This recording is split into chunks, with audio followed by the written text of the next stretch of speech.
All right, ladies and gentlemen, we are here. We're ready to go. We're ready to just see North Dakota State continue whatever it is they're doing in Boulder. Very fun to see this already unfolding. What a ridiculous play call by Dion and his team to go shotgun on 4th and 1 and decide, hey, this team that already has all the momentum, let's give them even more. Let's start by introducing everybody here. You know, 3 of the cast of characters from KSO, Derek Young, Drew Galloway here, John Kurtz, my former mate on the radio here as well. Also DY's mate on 3MAW. Mitch Fortner will be coming in the near future. That man is currently doing a bunch of crazy things in the K-Man studio. So he's grinding away. I'll start with DY. Initial thoughts from your football viewing on this Thursday night.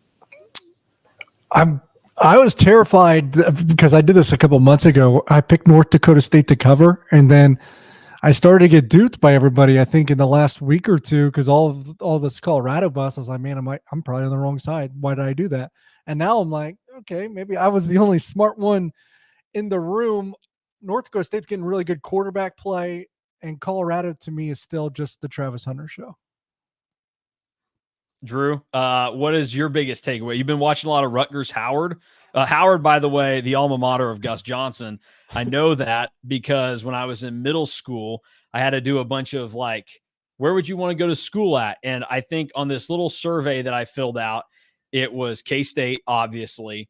Oregon, sick uniforms in football, so they got my attention. Virginia Tech had some underrated uniforms around the time, so I put Virginia Tech on there. And the 4th one was Howard because Gus Johnson went there. I did not realize at the time that Howard was a historically black college and university, which doesn't mean I couldn't have gone there. I probably still would have had a great time, but it probably was odd to these middle school teachers. Like, why would he go to this school in Washington, D.C.? So that's where I start with Howard for you, but I'm guessing you haven't actually watched that game. As the college football sicko of the 3 of us, that's probably one of the only games that I haven't even paid attention to. That game's just kind of been there. But my takeaway is that Colorado kind of the same old. Can't really get off the field on defense. Offense is really just one guy. But I think also, whoever could have predicted KU's offense kind of looking out of sync like it has tonight so far? They're a defensive juggernaut. How dare you? Well, I mean, I could have. It's fucking Jeff Grimes. I don't what. Sorry, that's my first sentence. Man, we are family friendly here at KSO. Man, my bad. These after hours things, it starts to feel like our Patreon shows, which get a little out of hand sometimes. So, I'm sorry. No, I love we it. drink water on this show, not alcohol. Come on. Well, some might look like water, but I guarantee you it's not. This is sparkling water, boys. I swear. Okay. Some of the other fun things to see early on tonight, at least to me, have been. Well, I guess Minnesota had crazy weather today, so the only thing I saw of Minnesota, North Carolina was that they were in a weather delay. I knew it wasn't good when they cut to Jason Benetti and there was empty seats behind him. And then everybody loves a good laugh at KU, which they're up 20-0 now. Mello Dotson just had a pick 6. The king of interceptions, just thrown straight to him. Running up those stats, man. Just padding Mello Dotson's stats. But the Jalen Daniels interception he threw was pretty funny. Earlier in the game. Brutal flag here on Shiloh Sanders. Did Colorado just get another flag on a 3rd down? Yeah. Coach Prime's kid. I mean, he just decked the guy for no reason. We just got done with Power Cat game day stuff, and Colorado came up. Mitch asked a really good question to us, which was start, bench, cut. Colorado, Oklahoma, Nebraska, who has the most wins of those 3 teams this year? And I took Colorado last, and the very first thing out of my mouth was they are wildly undisciplined. And that is the greatest evidence of it right there, where you're about to hold North Dakota State to a field goal, and the coach's kid goes and just blasts the dude on an incomplete pass. Just idiot behavior. That is – what are you doing, man? I'll post the question. The answer, unfortunately, is Nebraska. Yeah. It's Nebraska because of their trash ass schedule, and I suppose Raiola is probably pretty good. The question that I'll pose is, did K-State break NC State? Are they struggling against Western Carolina? About to be tied going into half. Yeah. Wow. Well, that's tough. Can we talk about KJ Jefferson? Because I was Sons of UCF, which is this big UCF account. I saw they just said like, hey, what are your thoughts on the first half? 2/3 of them were people calling for Ja'Cory. It's a Miami transfer that they have at quarterback also. They're already like calling for KJ to be done. I only saw the first 2 series, but he missed a wide open guy down the seam. He underthrew somebody else in the end zone, and then he was trying to throw something out in the flat, and the ball slipped out of his hands and went backwards. He looked horrendous. So, I mean, he had I don't know what's going on there. He had a nice touchdown a little bit later after the fact, but it has not been a good debut for him. I know we're kind of just going around the horn here kind of on these college football games because it's the first night if you take away week 0. What KU is not doing, Mizzou is doing. Like, they are doing dirty things to Murray State. Yeah. Well, that they're giving their fans a show as there was a war waged on Missouri fans. The sellout gate in Columbia was just a wild crew of people that felt like they had to comment on, well, actually, it's fair that the fans aren't showing up, or no, they shouldn't. That's a great just draw right there by North Dakota State. I'm very emotionally invested into them. It was hilarious how much on threes Andy Staples was triggering Mizzou fans all week on that too. Yes. Sure. Yes. Kurtz, Big 12 community. What are the vibes going into the season? Who's hot? Who's not? Oh, like teams? Yeah. Well, here I'm getting some intel. Sorry, I'm reading intel on KJ Jefferson here. Apparently, there were rumors that KJ was really struggling in camp. Well, and, I tell you what, I could have told you that because I saw him play at Arkansas last year. Well, I get that, but me and Kurtz and I both agree on this because obviously we do 3-mall together all the time. But he should be schematically a perfect fit for Gus Malzahn. I mean, he looks like Cam. Yeah. Yeah. He looks like Cam, but he may not throw it like Cam. Oh my God. No, NDSU, what are you doing, man? Yeah, why are we running a reverse on 2nd and goal? Yeah, I don't really think that's their strength, but who's hot? It's probably West Virginia, isn't it? I will say West Virginia has actually, I think, picked up a lot of steam throughout the offseason. I would also say, maybe a little bit of TCU. Two teams that I hate. Yeah, I know. Yeah, I know. I also hate your 2 least favorite teams, but I'm starting to drink the West Virginia Kool-Aid a little bit. At least I think they'll play pretty well this weekend. I think they got a shot to win. The KSO crew does not like West Virginia this year. No, does that say and I'll be honest, it really started to trigger me throughout the week when I saw you tweeting positive things about West Virginia. I was like, he is buying in to the Garrett Green stuff. All Garrett Green has done is just sit at home, and they've been like, he's like a top half quarterback in the Big 12. Now it's like, well, he might win the Heisman this year. I think that's what West Virginia people think. Well, maybe not to that extent, but I think the Garrett Green stuff's a little overblown. I agree with that. I don't know that he's like a top 3 quarterback in the league or anything, but I do think he's good. I think he's fine. Quarterback. And he's been getting better. I mean, look, he's kind of a big game hunter. Like, he makes big plays, but he's going to have to be more consistent this year. Look, their schedule's a lot tougher. I got West Virginia winning like 7 or 8 games. I think they'll be about what they were last year, but against a tougher schedule. So which means they would have to be a little bit better. It's an important game though, man. I mean, if you don't really have any other shots, I guess UCF at Florida, but you don't really have any other shots at one of the big boys. Based on Mason's reaction to Arkansas and KJ Jefferson, I'm guessing you're not going to count Oklahoma State beating Arkansas as much. So no, this is it really for the Big 12 in the non-con. So you need West Virginia to win. Yeah, Sam Pittman, a little bit of a fraud. That's the thing. All these people that I think they got swindled, like Sam Pittman early on at Arkansas, he had like one okay season, and now everybody thinks that if you were attached to that team, you're really good.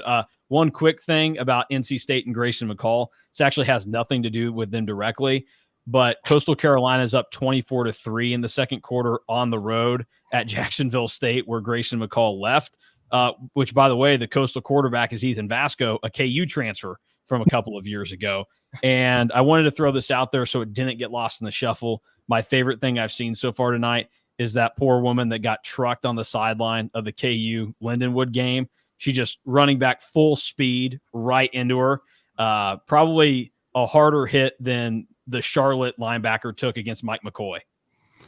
Mitch, we did your Nebraska, Oklahoma, Colorado question. Was it Nebraska across the board of winning the most games? I think so. Yeah. Yeah, that Big Ten, even Penn State. Penn State is, I said this earlier to the Power K Game Day guys, that they are the Dallas Cowboys of college football. They always blow the big one. They never get to the NFC Championship game. You have 3 really good teams, maybe even just 2 really solid teams in the Big Ten. Nebraska does not have a tough schedule compared to Colorado and especially Oklahoma. Oklahoma might have the toughest schedule in America, all the road trips they have to make and the toughest places to play.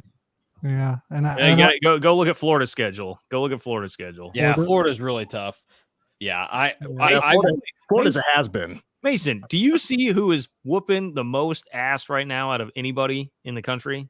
Is it Rutgers, Arkansas? 38. Arkansas. It is Arkansas, who is up 49 to nothing. I think Arkansas Pine Bluff's football team is worse than their basketball team, and their basketball team is bad, which, by the way, is on K-State's non-conference schedule this year. Arkansas Pine Bluff versus Lindenwood. Who wins?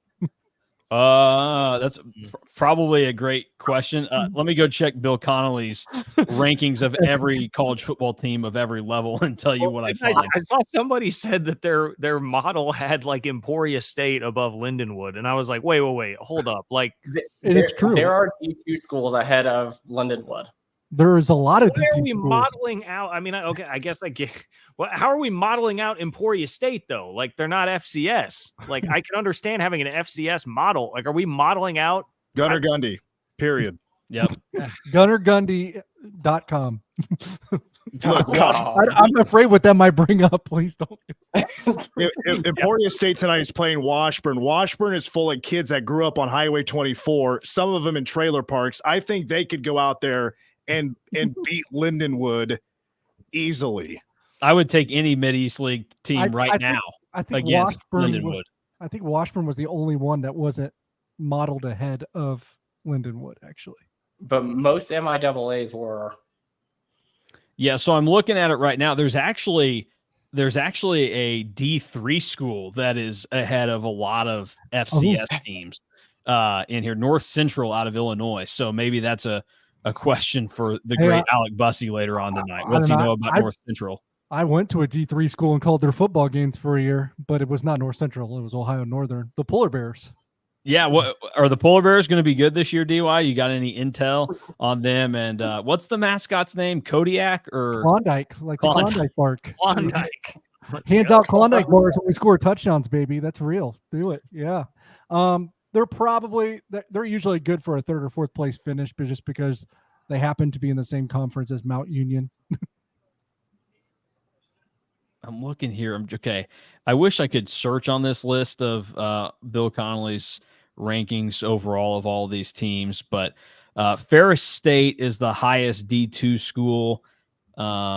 Locally, Pitt State is 207, so they're up over there. Shout out to Bill Connolly for modeling like 500 teams, apparently. Yeah, Northwest Missouri State at 231. They're in there. Man, do we also want to use this time to like stand a little bit for Lubbock since it caught some strays from Tyler Shucker? I will say, yeah, I mean, I thought about that when I saw that, and John sent that. Yeah, John sent it.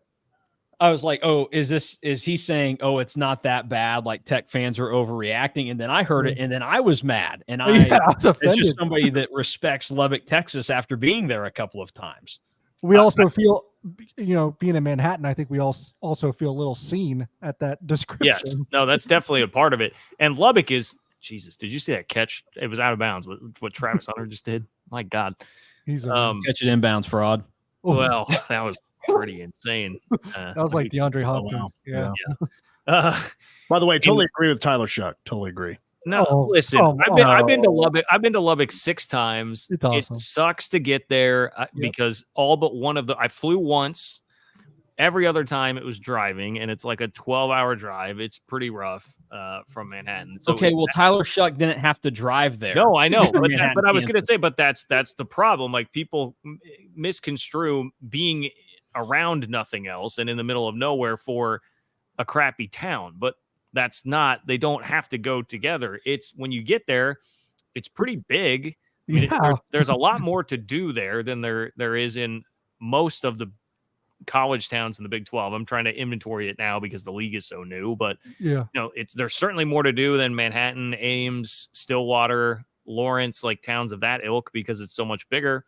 Mm-hmm. It's fine. It's a pretty cool place. And it also has like real college town vibes still at the same time. So I actually like Lubbock quite a bit. I just think people see like, oh, West Texas, middle of nowhere, it can't be any good. It's like, well, if you actually go there, it's fine. Like it's a cool place. I like it. Also, Tyler Shuck, less than a year younger than me, get a real job.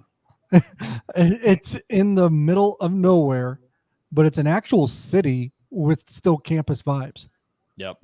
Yeah. Shuck probably would have liked his time more if he wouldn't have gotten hurt every single year. Maybe that's why he doesn't. Well, it is a little tough having to walk around there with whatever, SpongeBob SquarePants chocolate episode injury you've got rolling around for you. Yeah, I'll give Lubbock this. First of all, it's a very bland town. Paint a mural or something. That's one problem I have with it. That's a lot of Texas towns, though. There's a lot of it's beige, white and brown. red. White and brown. That's the only colors you'll find outside of the out of campus. But here's a fun fact. So at least they have a United Supermarkets arena that like has more than just basketball games. They have concerts all the time. Listen to this. So it opened in 2000. Their first 3 concerts in that arena were Elton John, Pearl Jam, and Britney Spears. Hey, Wow. Okay. shout to Lubbock. Well, then Tyler would have loved this time, if he was there back in what, like 1998? 2000. 2000. Okay. All right. Well, he was alive then. 4th was Taylor Yeah. Swift. Jeez. Yeah. Man. Well, what, they get her in like 04 when she was like 12? She was still a country singer. Well, there is a 9-year gap missing from these concerts. It was probably about the time that she did Stampede. So it's probably, it's like when you go to what used to be the Buy Center in Salina and you see they had all these people come through here at one point, and then there's dust on the little like nameplate on there, and it's like 2001 is the most recent. So now the headliner's 4A state basketball. I know they got Nike, but like Tyler Shuck came from Oregon. Like Eugene is not like some booming metropolis, right?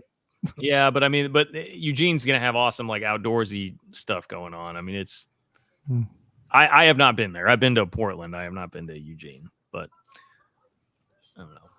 I've been to Eugene. They got a cool farmers market. It's okay. So their farmers market. That's a bad sell. No, listen to this. So the farmers market in Eugene, I've been once. I was with K-State Soccer there back in 2017. So it's in thirds. A third is actual farmer market stuff like vegetables, crops, things like that. The other third, the second third, is like a beer garden. A lot of breweries there in Eugene.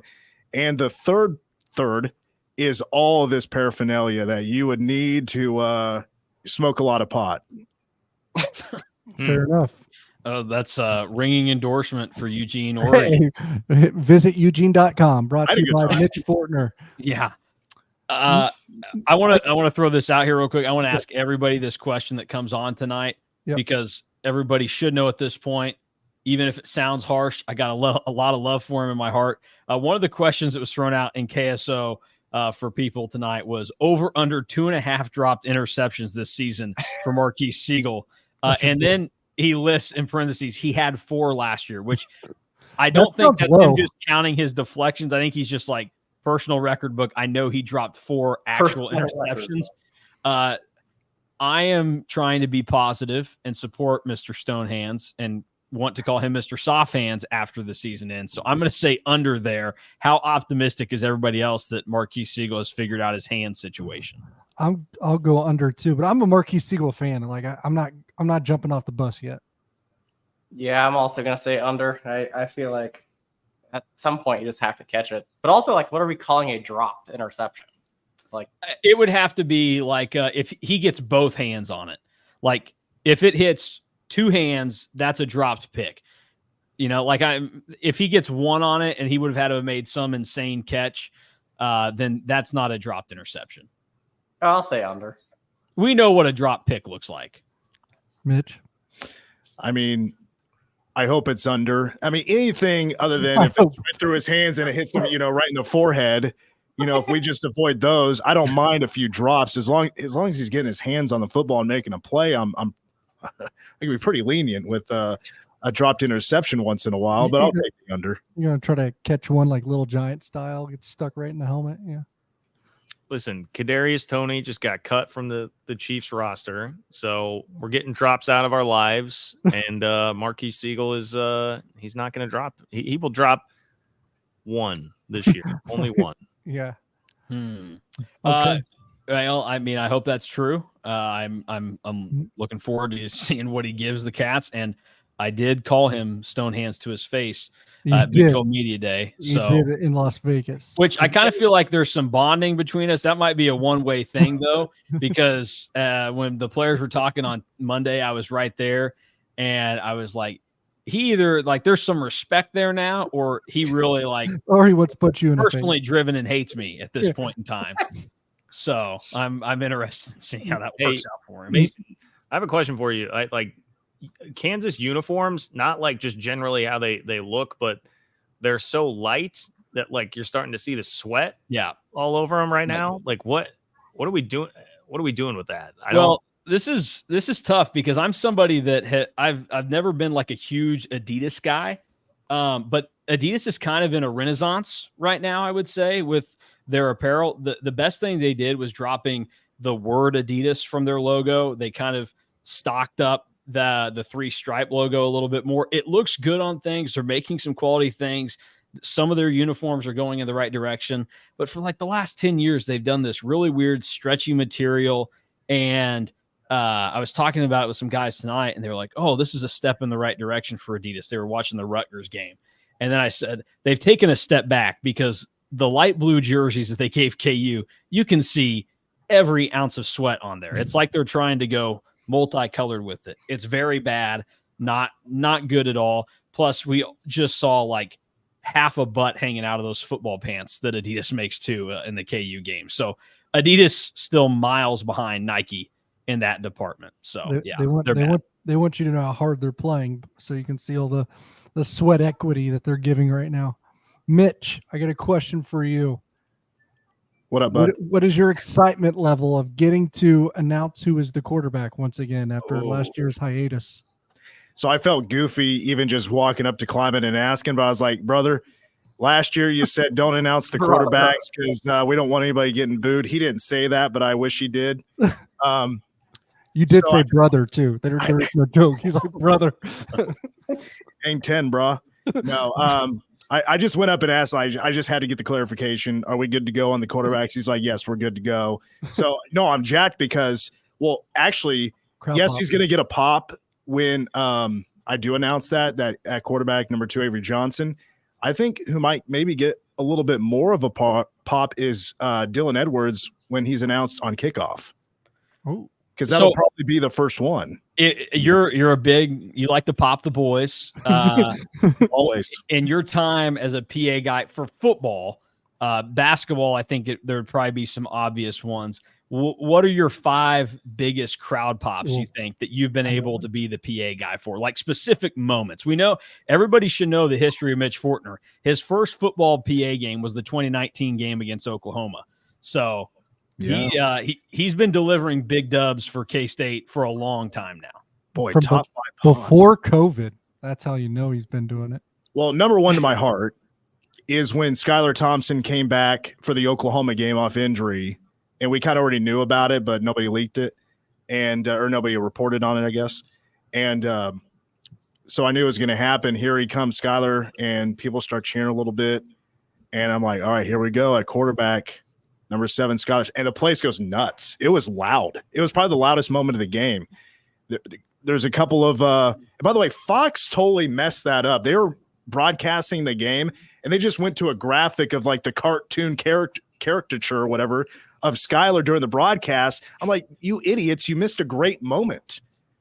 And maybe I feel a little personal about that because that was also my moment too. Yeah, that's a pretty Mitch thing with zero personal intent meant by somebody, but you're kind of like Michael Jordan. You're going to find a slight in about anything somebody does, and you're ready to fight. The first, I'm just gonna say I kind of love the boo sometimes. Like I know there's going to be a boo coming once I announce something. Like that's actually kind of fun. Richard Linton, is that why you were excited to? You wanted to say Will Howard's name so bad last year? it didn't happen though. Not quite. I'm thinking more basketball when a foul is over, like they take away a foul or they charge somebody, they tee somebody up, or and I know a boo's coming, and boy, that's really going to get people fired up. The first Avery Johnson one got a pretty good pop last year, right? Simo, yeah, when he came into the game, yeah, they got a pretty decent one. Though the stadium was half full. How many times have you said Richard Linton's name behind that microphone? Yeah, so that got taken out of the script when that whole thing went down for obvious reasons, and then it was just later put back in. But they slid it back in there. But I also went in with strategy like, hey, let's not waste time between the period after Richard Linton and just move on right to athletics director Gene Taylor. So there's no time for booze. But there was the KU game. I think there was a few, but I think we're over it now. That won't be an issue. Maybe I'm wrong. I don't know. I think it'll probably still draw some scattered boos. John, you did that anonymous Big 12 players survey without making it not anonymous anymore. To keep it anonymous, what was the wildest thing you probably heard? I almost just blurted out who it was. There was a player who was talking about. One of the questions I asked was like, how much tampering like actually goes on? Like how much have you been tampered with by like Big Ten and SEC schools? And I didn't get what specific school it was, but there was a guy who was like, this is a good player at a school that is picked in the bottom quarter of the Big 12 standings. Oh, so he plays at Baylor. Does not play at Baylor. We got processed by elimination. I was ready, no matter what you're going to say there, I was going to kind of trash Dave Aranda, so I had to sneak that in. It does not play at Baylor.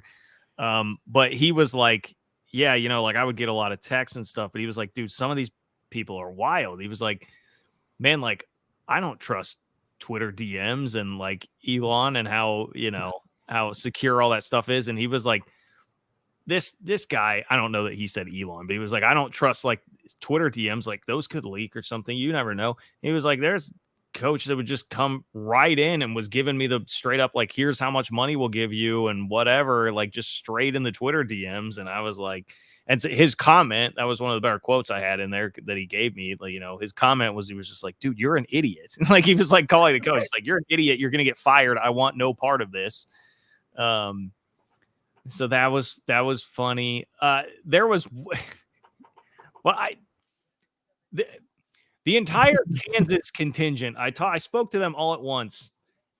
They all picked Arizona to win the. I said you can't pick yourselves, but they all. I think at 3 of them. I don't think I had like. Well, 4. You saved them all from one very embarrassing answer, but led them to another apparently. Well, by picking themselves. Yeah.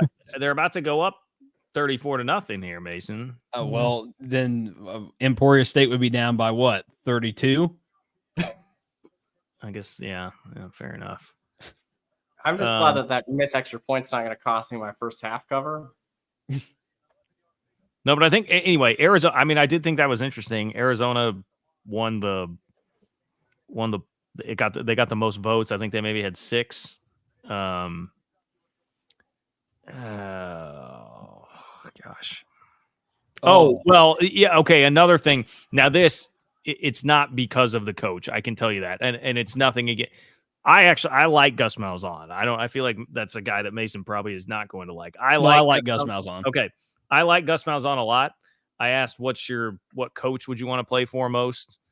And I mean, I talked to probably like around 20 players, and at least close to half of them said Gus Malzahn in some form or fashion. And the thing with that was I was figuring out, I was like, it's all these guys that just want to play in Florida. But so the insight for that for me was like, I mean, there's a reason UCF in the talent composite, I think they are 5th. I know I shouldn't mention that because that's 24/7, but Oh, you're good. Nobody knew that until you said 24/7. Okay. Well, I think they are 5th in the Big 12, but it's literally 5 Big 12 teams go in like 6 spots. So they're really close to having the most talented roster in the Big 12 already. And they're recruiting pretty well. And that just like spoke to me, where I was like, well, I mean, it's because all these dudes want to play in Florida. Like that was literally, I got that answer so many times from players that were just like, oh, it'd be really cool to play for Gus because I'd be in Florida. So I think they're gonna be able to recruit. They just need to build up some Big 12 depth. Yeah, I mean, the last 2 years, them and Texas Tech have done well in the recruiting space. So apparently find a quarterback too. Wyatt Thompson, voice of the Wildcats, joining us now on here. Wyatt, this is a question that I've wanted to ask you for probably a month and a half now. I was going to ask it to you at Big 12 Media Day, then we got busy with other stuff. You've been around for a good chunk of K-State football now as the voice of the Cats. In terms of anticipation from the fan base heading into a season, how high would this one rank? I mean, some of those early 2000 seasons would be pretty high that you were a part of, I'm sure, like going into 03. And then 2012, you brought a ton of guys back from 2011. But where would this one go with Avery Johnson, how excited people are about the defense and all the weapons that K-State seems to have? Well, good to be on with you guys. And I love the question, Mason, to be honest with you. I've been asked that a couple of different times. And for me personally, I would have to say the answer is probably going into 2012. I think after K-State won in 03, 04, things didn't work out the way they wanted, but people were really, really excited. Darren Sproles going into his senior year and those kind of things. But I think everybody knew at the end of 2011 that Colin and Arthur Brown and that group of guys could have a really good team. Now, they weren't picked anywhere near the top of the league. It was more like, 3rd, 4th, 5th, depending on what poll you liked. But this is a little different for a couple of different reasons from my perspective, and maybe it probably tops the others. And I think one is you have so much anticipation with Avery Johnson. Secondarily, I think you have the excitement of the new Big 12, and maybe even more than that is the fact that, and I've had a lot of people ask me about this, you're going from 4 to 12 playoff teams. I think when you put all of that together with the kind of football team that K-State has back, that's probably tops the other two. Fair enough. What is your favorite call of all time? Your personal. How about that? Well, the one that I always kind of refer back to in football is probably in the 03 Big 12 championship game at Arrowhead in Kansas City against Oklahoma with the middle screen to Darren Sproles, because you could tell as soon as the ball was thrown by El Roberson that it was going to be really, really difficult for Oklahoma to stop him from scoring. Darren in the open field was, second to none. And you guys know a lot about Deuce Vaughn, right? And the kind of open field runner he was. But that was just, and I think the timing of it too, that one is the one I usually refer to more than any. There has been a lot of basketball games and calls and performances that I've really loved, but I think I always refer to that one in football. There have been a lot of good ones too, but I'd say the middle screen to Darren. I want to throw this out because I was a little young during that 2003 season. I was 5 years old, but this is in watching back in some of the things. I think this is a credit to you, but I think one of your most impressive calls and best ones is when you go to the term chugging for Darren Sproles in that game at Nebraska, because that was absolutely the best way to describe what he was doing, trying to fight his way into the end zone there. I remember that play like it was yesterday because of the surroundings, and he was such a gifted player. And if those watching, listening, whatever, aren't familiar with the play, I mean, he is grinding inside the 5, and you guys remember him at least to a degree of what he was like. He wasn't the tallest guy, but he was a superstar in every other way, and he had just the biggest, strongest legs for a guy that was 5'6" of anybody I've ever seen.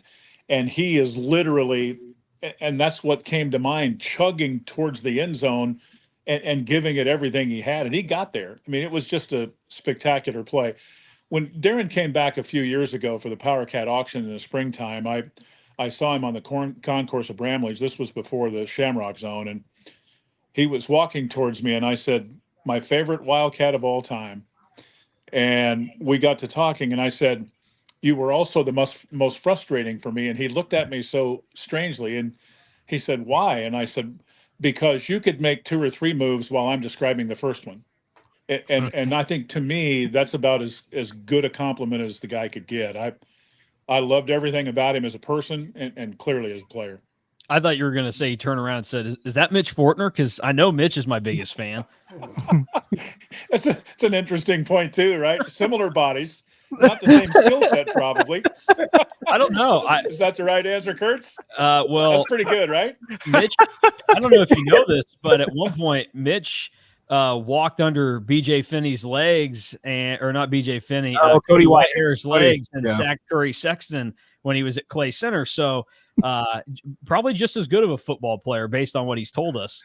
Wow, that's impressive. I had never heard that, Mitch. You need to be telling that more. Well, I used to back in the day, yeah. But if we all got time, I could tell the story again. Yeah, go. I want to hear it, yeah. Nose guard, first started Clay Center, senior year, lined up in the wrong gap, shot the wrong gap.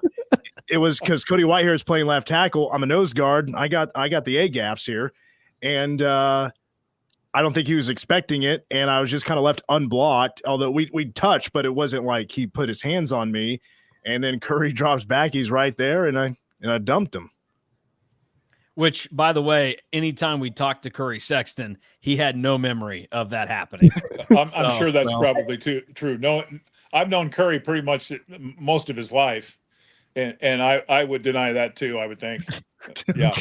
Well, he also has a long career of K-State memories. I'm sure high school is nothing to him. Me, that obviously peaked my senior year. I kind of hang on to him.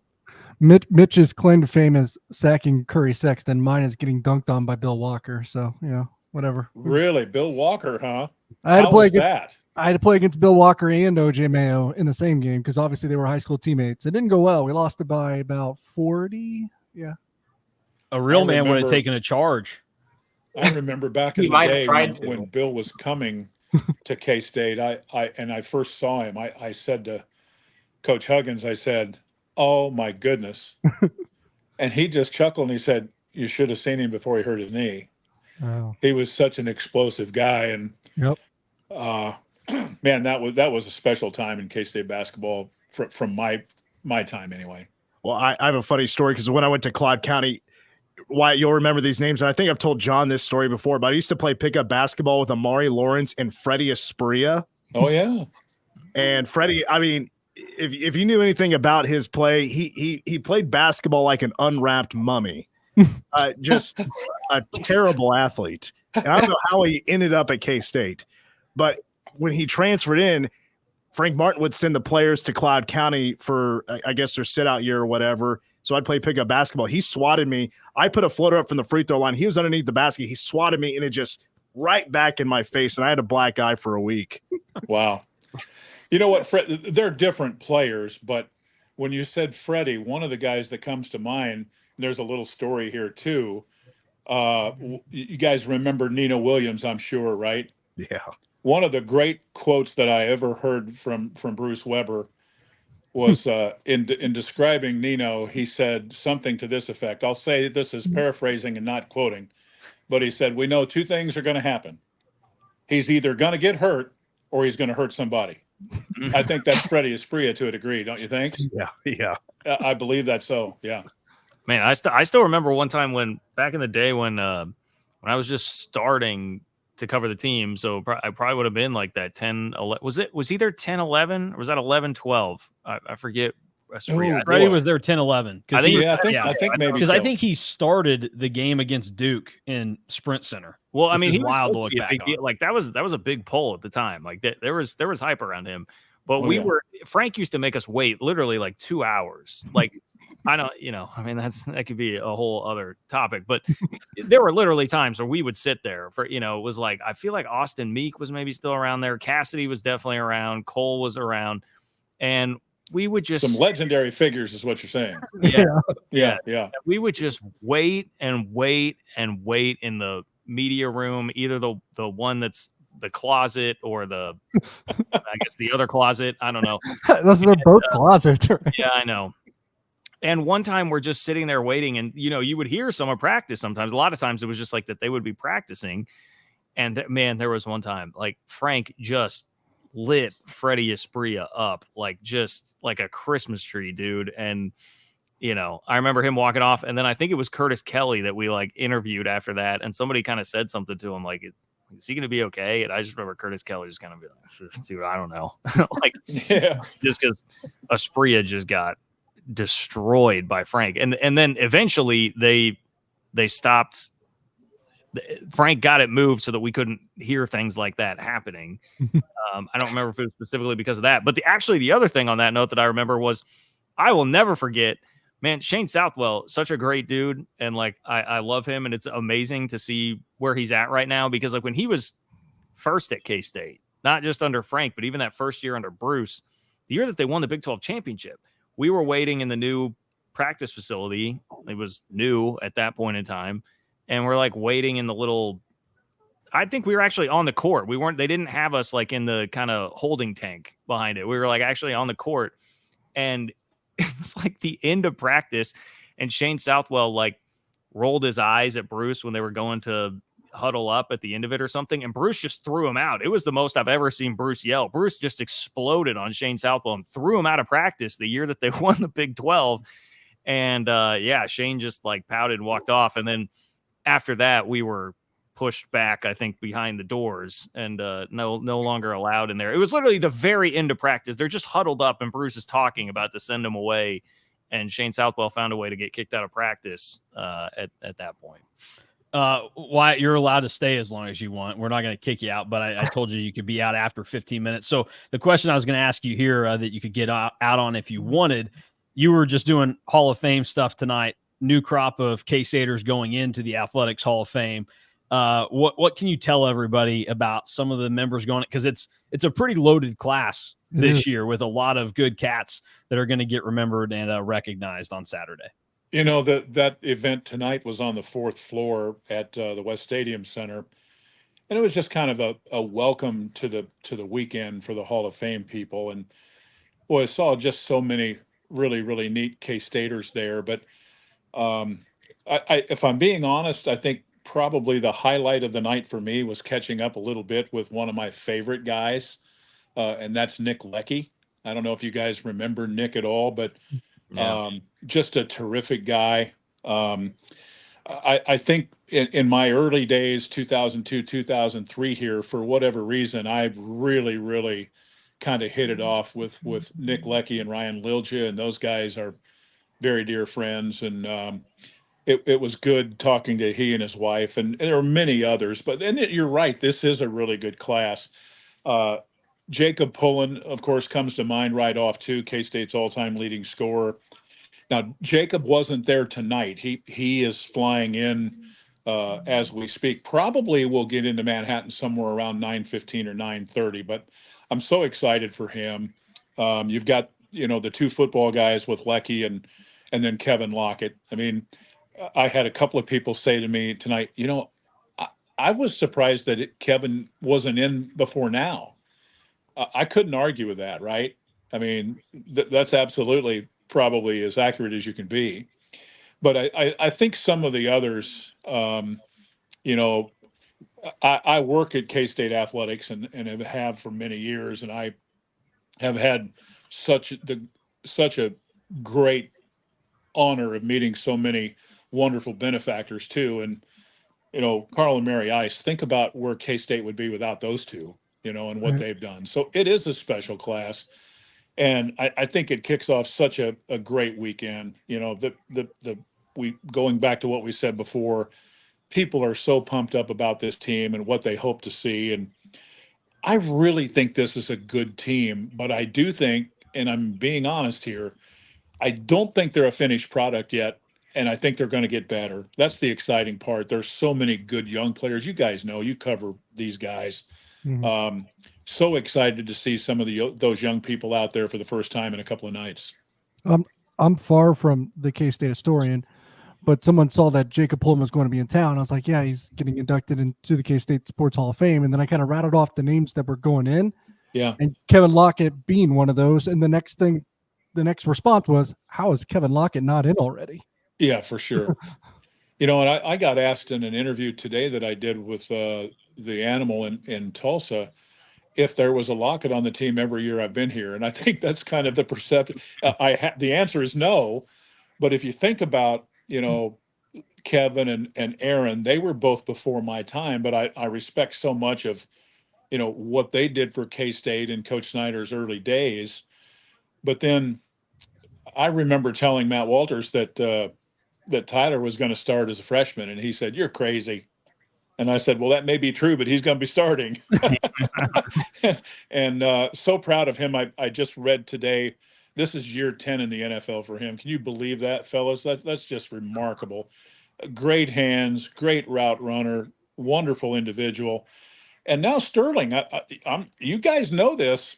He's going to be a factor on this team. He's probably the backup guy in the slot right now to Jace. He's going to do some returns with Dylan Edwards. That's pretty good company to be in, wouldn't you say? He's got a chance. Yeah, absolutely got a chance. He's going to get a chance. He's going to play. Yeah. Well, and he's, what the coaches have said to me too, and I think I see this a lot. He's still slight of build, but his speed, his instincts. But where I think he's really made progress is just the familiarity with the offense and just the confidence in what he's doing. You can see it that he's playing faster. And you always hear these coaches talk about how the game has slowed down. I think that's where Sterling's kind of starting to be at, and that's exciting. Yeah, it's good to hear. One of my things I keep saying to everybody is that I think a Locket scores for the first time since 2014 on Saturday night. I think they make it happen, and I think we talked earlier about crowd pops for Mitch on PA. I do think it will be quite loud for Avery Johnson. Mitch thinks it might be the loudest when he announces Dylan Edwards back to return a kick. I have no doubt that if Sterling Locket scores a touchdown, that will take the cake on the evening because of how much people in Manhattan and K-Staters respect that last name. So that would be fun to see and get to hear. So, well, you said a lot there, right? I mean, that's right on task, I think. And you could not be surprised by any of those three. And frankly, I hope they all happen. Yeah, I'm excited about this team for a lot of things offensively and defensively. But I think the special teams has gotten a little bit overlooked. I think you guys are going to love watching Nate Katzer coach. I think there's been added emphasis, not that it's not always been important. It's K-State, and a lot of those kids I was talking to today they special teams right? It has been for a long, long time, and they put a lot into it, and I think they feel like they're going to be a lot better this year. All right. Well, I'll let everybody that needs to go here. So Wyatt, Mitch, John, thank you. I don't want to keep Scott and Kellis waiting. I got to let those guys in, and I don't want to, I'm sure they have bedtimes and everything, but I appreciate you guys are welcome to stay, but I'm going to bring them in and just let you know you can get out of here if you want to or need to. I didn't even know you could have this many people on StreamYard at the same time. Yeah, believe it or not, I didn't know it was already be in bed. Don't you have like 48 children? 2 of them are already asleep. So. How are you, man? Good to see you. I think you have 2 full-time jobs. Is that true? Dad and writer? Yeah, I coach a youth flag football team right now too. So. Oh yeah, 100%. Oh, what? Scott, good to see you, man. What kind of offense are you running? Like, what are we talking here? Run and shoot, baby. Oh, wow. Honest That's, assessment, how good is the team going to be this year? We'll see. We got some talent, but not so good coaching. That's the problem. So you're like Colorado. Yes, that is. We're definitely not ready to play North Dakota State yet. Do you still have Middleton's kids? Well, Kellis, you and Coach Snyder love each other. Why don't you go see if he can use some of his spare time to help coach the team? It'd be like kicking and screaming, when they bring Mike Dick in as the assistant. That'd be quite the sight for people. Well, John, I kid you not. The first year I coached the flag football team, in our final game, there was like 8 minutes left on the clock. It's just a running clock. We needed a touchdown to win. And my assistant coach comes up and says, all right, you need to pull Bill Snyder here. 8-minute drive. End the game with a touchdown right now, because I don't think we win if we give it back. And by, again, no skill of my own, we just converted fourth down, and did exactly that. Won on the last play, and it was too funny. Love that. Maybe Snyder would have enjoyed that. Scott, I want to ask you, as the clear soccer expert on this show, even though Mitch was the voice of K-State soccer for a long time, this is, to show how unbiased one can be. What do you think of KU playing in Children's Mercy tonight? Because I know it's KU, so that would be a little not fun to be watching, but I actually think that would be a pretty fun environment to watch a college football game.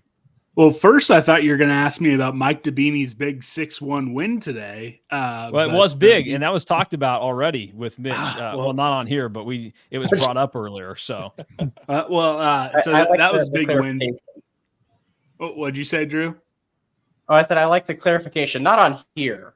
We wouldn't. It was talked about though. There was respect. Yeah. So I'll say this. I imagine maybe not tonight as much as what that UNLV game is, because I've seen some pictures. There's a few sections that are not quite as full. I'd imagine the atmosphere is going to be pretty good in Children's Mercy for KU UNLV. Again, I've seen some pictures. I haven't watched much of it today. But that is a great sporting arena. I know Kellis has been to quite a few games in there. And even if you're not a soccer fan, going to a game there is fun. Now, Sporting sucks, and they're not good this year. They're bad for basically the first 60% of the season last year.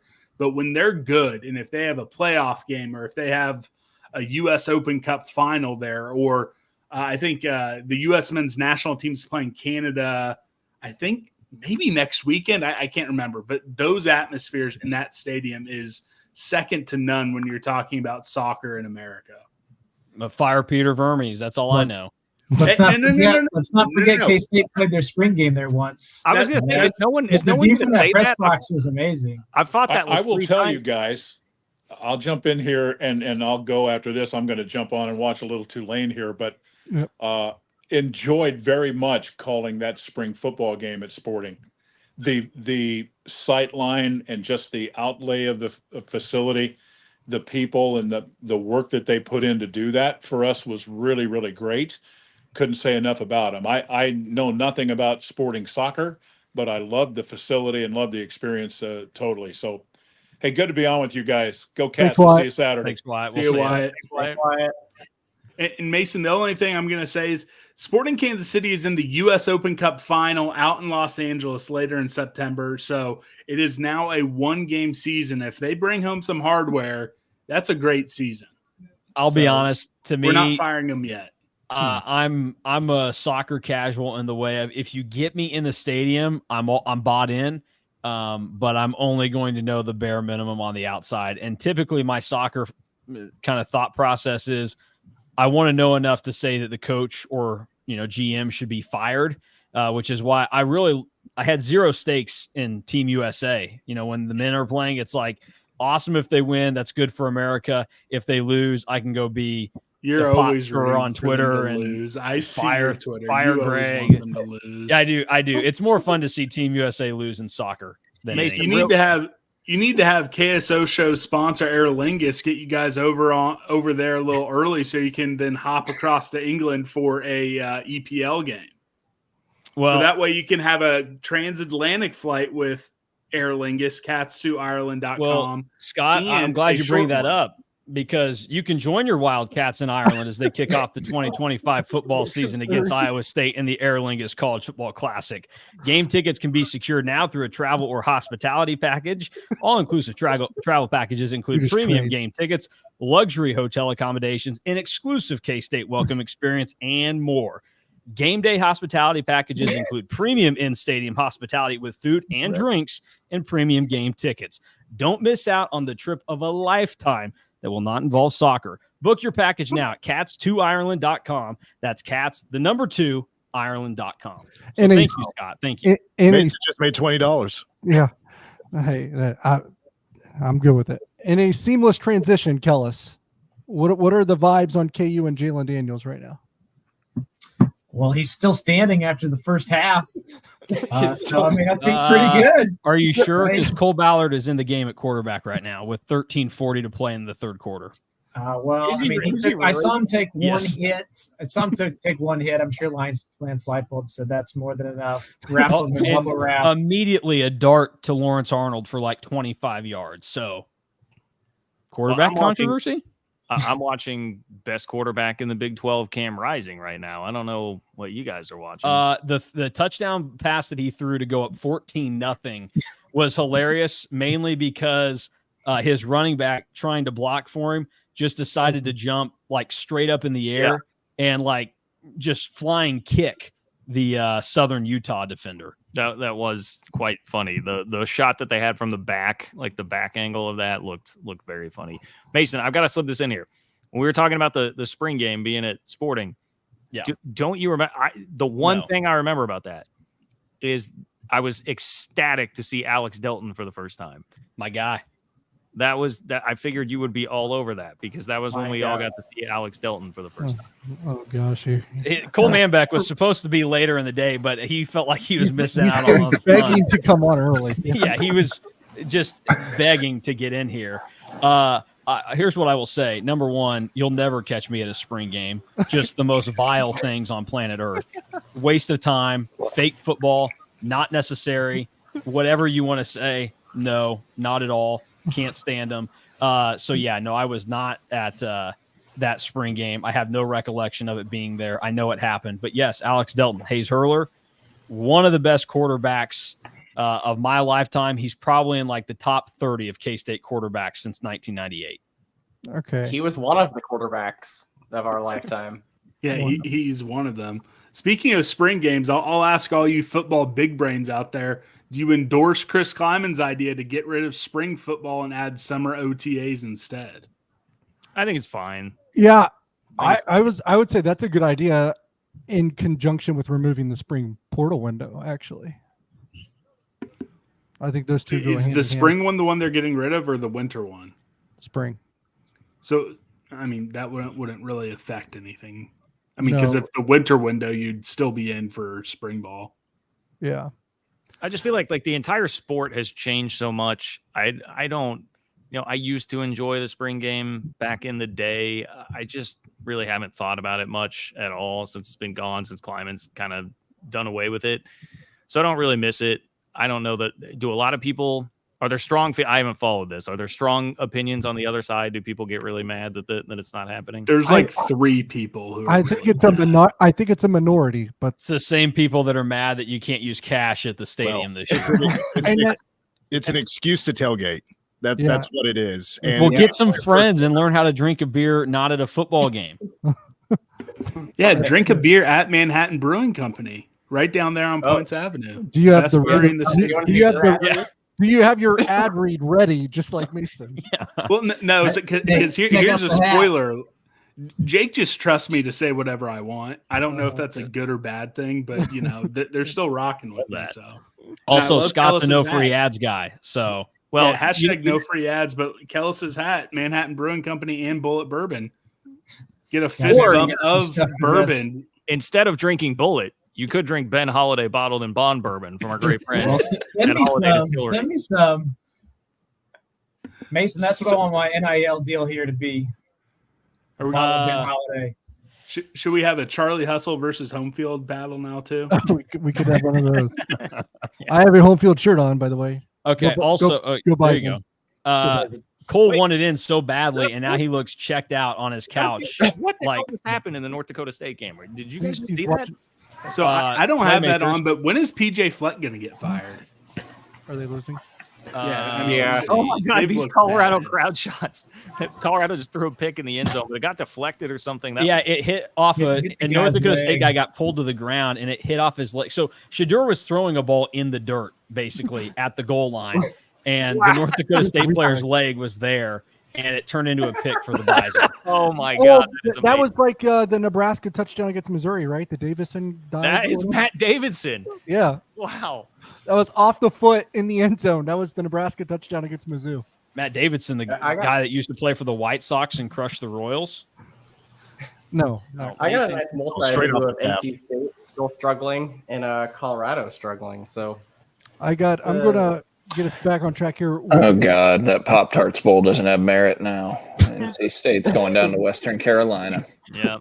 We're gonna Totally different team. Totally different team. We're The gonna team drop in the K-State poll. played top 20. Top They already- 20. they're- This they're NC drop- State team. Poop. No, Scott, they're dropping us in the polls before Saturday, even for that. We're not earning the marquee win now. I don't know about you guys, but of course, since I live in Kansas City, I have a handful of Missouri adjacent Twitter accounts that I see. They were throwing a parade because like, oh, top 10 before we even play a game. Man, I really didn't look at their schedule until just the other day. Holy crap, man. Like, I don't ever want to hear about SEC ever again. Oh, the Mizzou. Yeah, my Oh, God. that schedule's a joke. Yeah. I mean, okay, they have to play Kalen DeBoer, but I mean, what, their second toughest game is a future 7-5 Oklahoma? Auburn, maybe.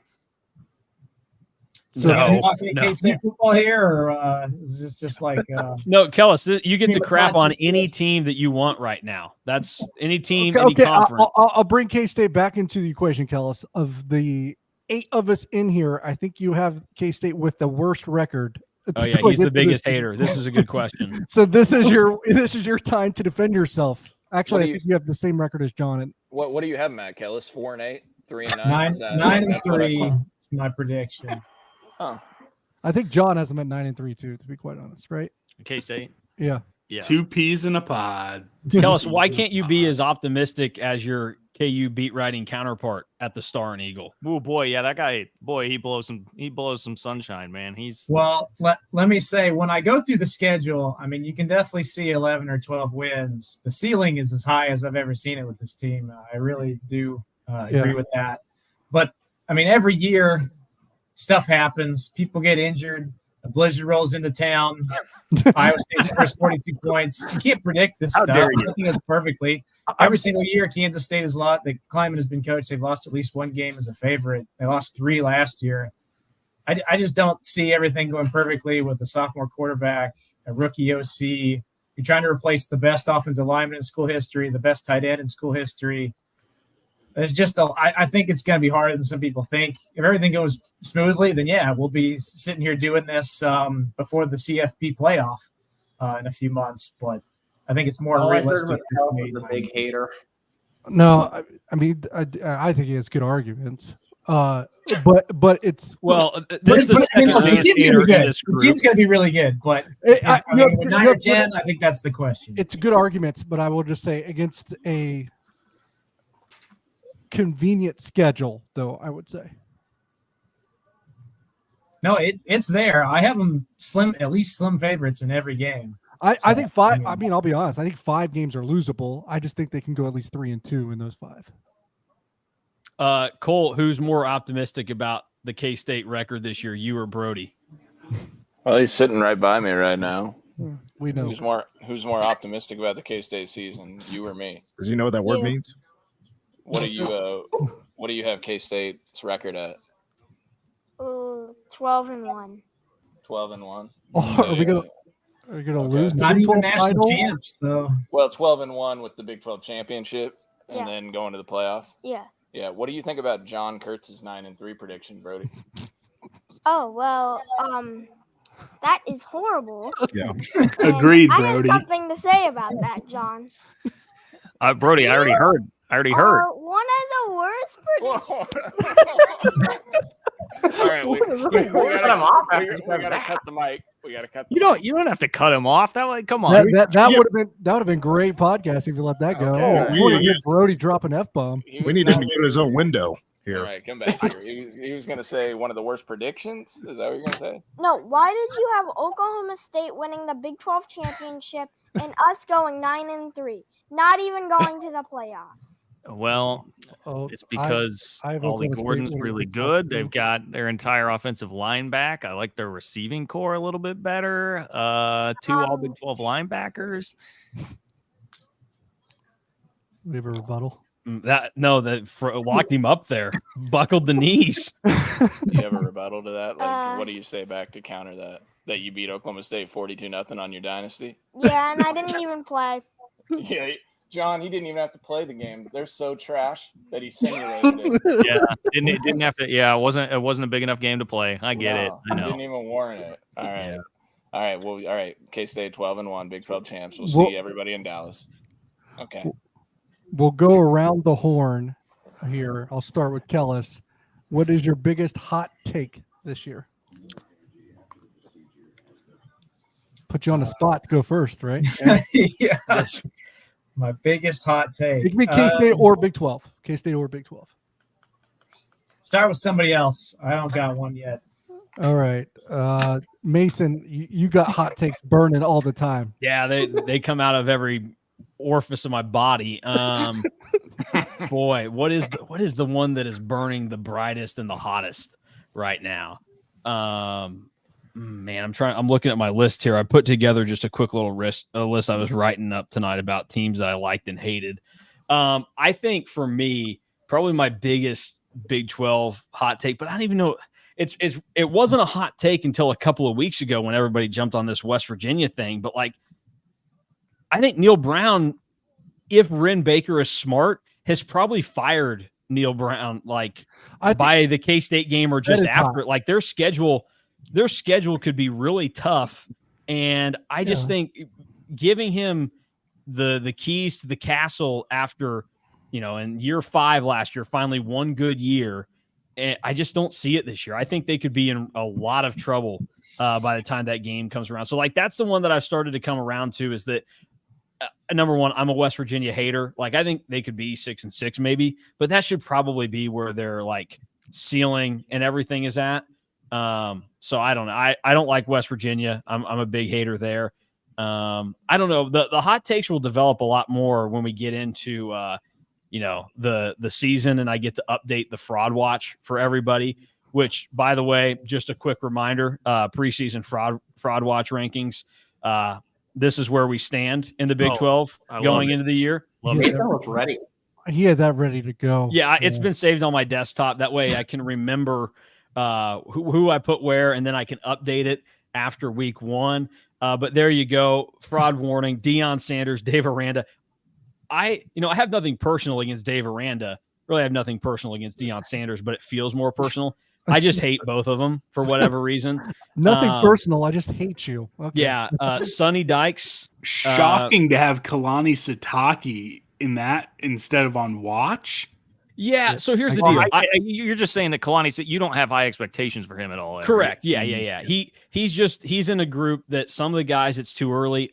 Other guys, I know that you just kind of suck. Like Scott Satterfield, you just suck, dude. Yeah, You're not a fraud because you're not. I think you've never you been just good need enough a to be hey, fraud. you suck spot. Well, that might be added into it. That's really mean to say about somebody though, Scott. Travis Hunter does not. Okay. Did Travis Hunter Well, just you push just- off though? I mean, He got open. You Colorado just said that you receivers beat have, Dave Aranda and Deion Sanders, but you don't want to say that they suck. All right. Oh, I'm All okay with saying that they suck and that I hate them. Those two guys, that's fine. Well, Kel- that's not nice to Dave Aranda. I think he's a nice guy. He's just a little weird, but Kellis has got one now. He seemed very passionate about All right, it. well, I got 2 after actually watching the last few games. The last few plays of this Colorado game. If refs step up and call them for offensive pass interference, they're going to be in trouble. Even more than Travis Hunter. They already are. I think that's more of an Olay. I like that looked like interference to me. All right, I got a Big 12 hot take for you. I am real down on Utah. I don't think they're going to come in and dominate this conference like their That's fans hot. think they are. I love this now. I love it. We are hot now. I take back everything I said about you. Okay, what's your threshold? Are you saying, oh, they're not going to come in and dominate but go 7-2, or are you going to say 5-4? I mean, I think they finished 4th or 5th in the conference standings. If That's that, fair. look at historically every team that's coming to the Big 12, even going back to West Virginia and TCU. Everybody thought West Virginia was going to come in and kick butt when they had the players that they did in that first season. They only went like 7-5, barely make a bowl game. Yeah, well, last year, coach we bring in some new teams. I mean, CF is the only one that even gets to a bowl. Everybody else is below 500.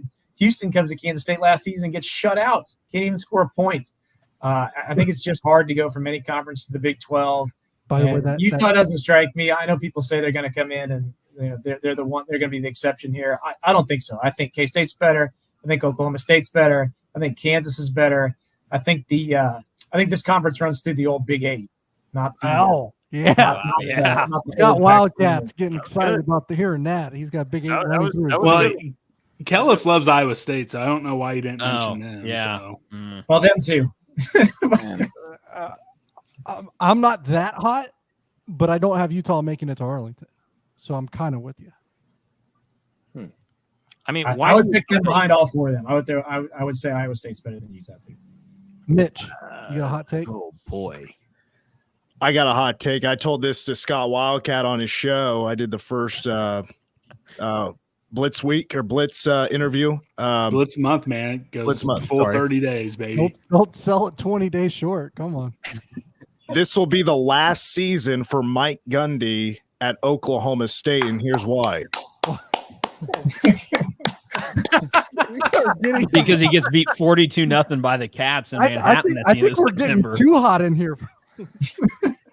Here's what's going to happen. He's going to go down in disgrace because he let the cat, as I said on Bosco's Boys, he spilt the tequila at Big 12 Media Days because he said he got away with drunk driving thousands of times. Well, now the police, the Mounties in Stillwater know that their streets aren't safe. So they're going to be watching Gundy. And he's going to get caught. He's not going to be lucky no more. And he's going to be like, you know who I am? I'm Mike Gundy. I won a Big 12 championship. And it's not going to fly. It's going to probably be a Sooner that pulls him over. It's going to be controversy. It's a whole thing. He's out after this year because he was ham-boned one night. So that's that's it. That is not worth. It's the most fun hot take that's going to be thrown out there. I mean, that was outstanding. These are setting the bar high, fellas. You're up, John. You go. Outstanding hot takes. I mean, I don't think I have anything that great. I was going to say Iowa State finishes worse than they did last year. To come back at Kellis a little bit there. Matt Campbell and expectations. Like, I mean, we know how that goes. It's a battle that has not gone the way of Matt Campbell very often, man. High floor, low ceiling. I'll say that Iowa State finishes 6-6. Scott, you're up. I'll go for a rivalry 2-for-1. I'll see John Kurtz's Iowa State, and I will raise him. Iowa State and KU combined for less than 9 conference wins. Ooh. That's on the table, but it's hot. But that's on the table. I think that would require what that Jalen Daniels getting hurt. A lot of these teams that I've kind of poo-pooed tonight actually have to end up better than. I like how every hot take is this team sucks. Like I don't know if there's enough good teams. Okay, here's another hot take. Not only do those two teams combine for less than 9 Big 12 wins, UCF wins at least 9 total games. I don't like that the way KJ Jefferson looked tonight. Yeah, hey, they got it figured out. Yeah, I haven't watched a single second of it. I have not seen a single second. They won by like 70. How bad? Yeah, he was awful. I've been talking to their fans are calling for this Miami kid that is also a transfer. No, that's that they have. Dude, KJ Jefferson looked. That first quarter was rough. Well, I locked it in, so I'm gonna live with it. I Scott, we're on the same wavelength. I like UCF a lot on paper coming into the year. That was not encouraging tonight, but I like it. I like Gus. They've got a really talented roster. They're going to start getting deeper They've got a great backfield, man. I mean, a great backfield. I think UCF can be pretty good. Cool. I'll throw one more out there. Cool. Deion Sanders doesn't finish the year at Colorado. Ooh. I don't think Rick George has the Stones. I'm not saying that. Oh, Deion storms out in disgrace. Yeah. Oh, okay. Because Rick George won't do it. If that happens, it's not Rick George. It's going to be no. I mean, they might pull this one off, but I think there's a chance like maybe they're 2-9 and he just quits before the final game. That would give me infinite ammo and material, and I would love to see that. I'll keep spitting hot takes like until I fall asleep. I'm going to throw it to Cole. I'm afraid what of about like a K-State? Does anyone have a K-State hot take? I do. Oh, I have like 17 of them. Jordan Dunbar will be a starting corner by the end of the year. Oh, that's hot. That's because of injury, or it would have to be because of injury. He's awesome. No, I don't think. I don't agree with that one. No, it would take injury. That's the first hot take that everybody. And Mitch said that Mike Gundy gets fired for a DUI in Stillwater, and everybody was like, "No, the guy that was on NFL Mocks, no, not a chance. That you're dumb."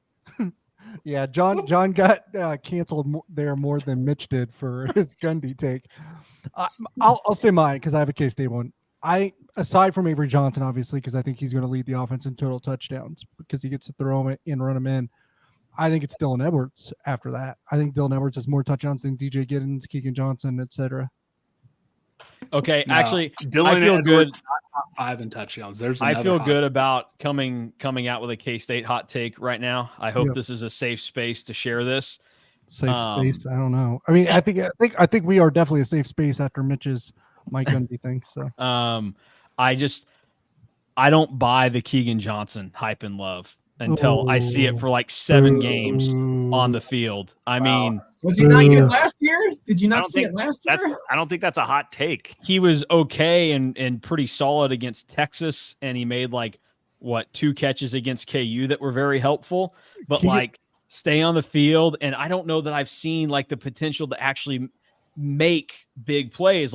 He can catch a ball if he's open. And I just hit 20 air yards or something. We have seen it, Mason. We saw it at Iowa. I mean, he made some big plays at Iowa. Oh, COVID year when he was 18 years old. I'll let Kellis talk here a little bit too because I think he's opinionated on this. But I think there's a better chance that Keegan Johnson is a top 5 wide receiver in the Big 12 than he is a bust. Oh boy. All right. First of all, here. All right. Have you seen his arms? He doubled his arm size in the offseason. Go, dude. Kellis was on team Keegan Johnson. Come on. We got David Boston here, huh? I will say it was 2021 when Keegan Johnson was a true freshman at Iowa. Okay, he averaged 20 yards a catch.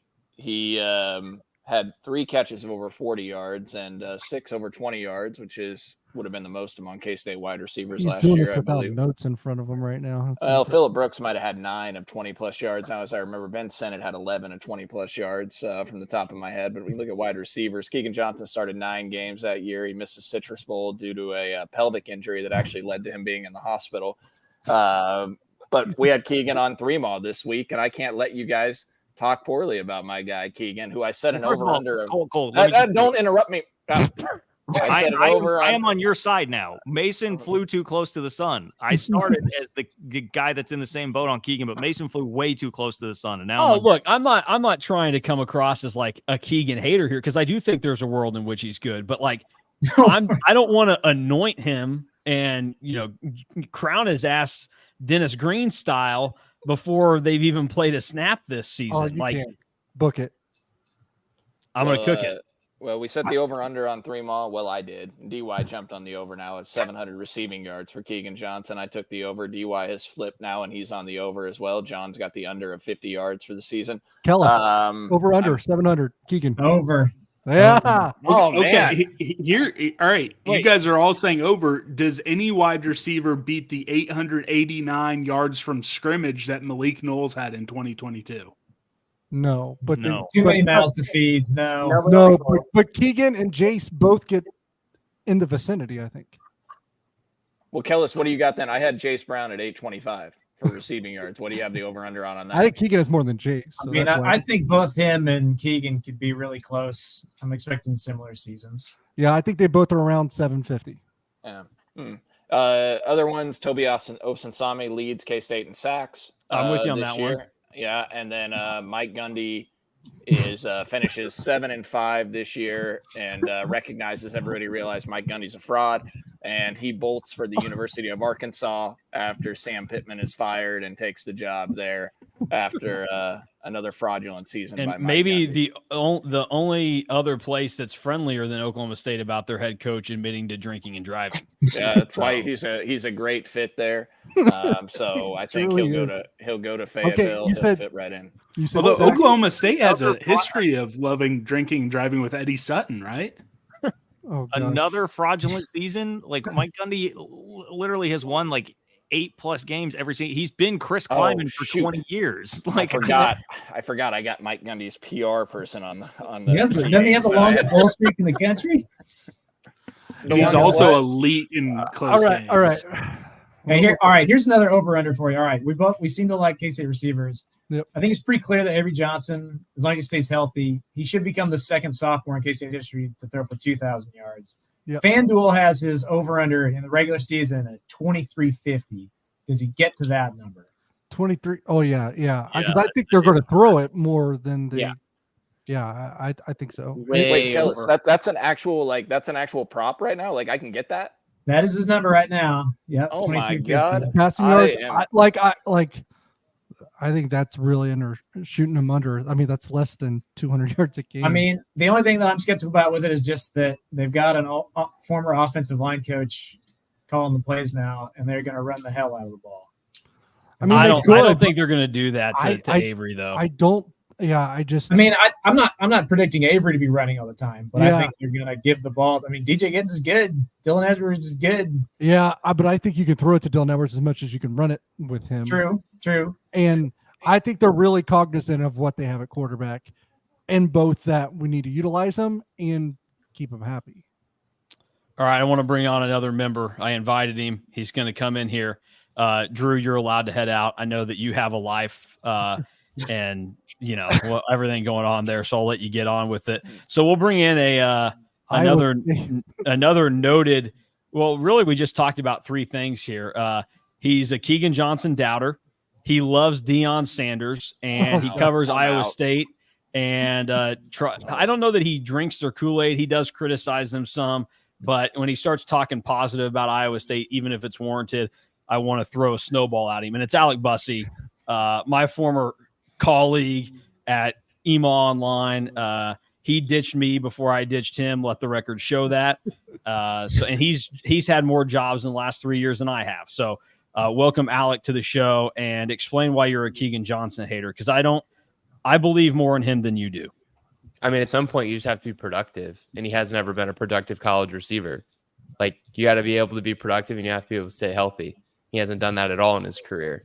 Like, until you do that, like, I'm not going to bet on a guy to be productive and contribute to an offense at a high level.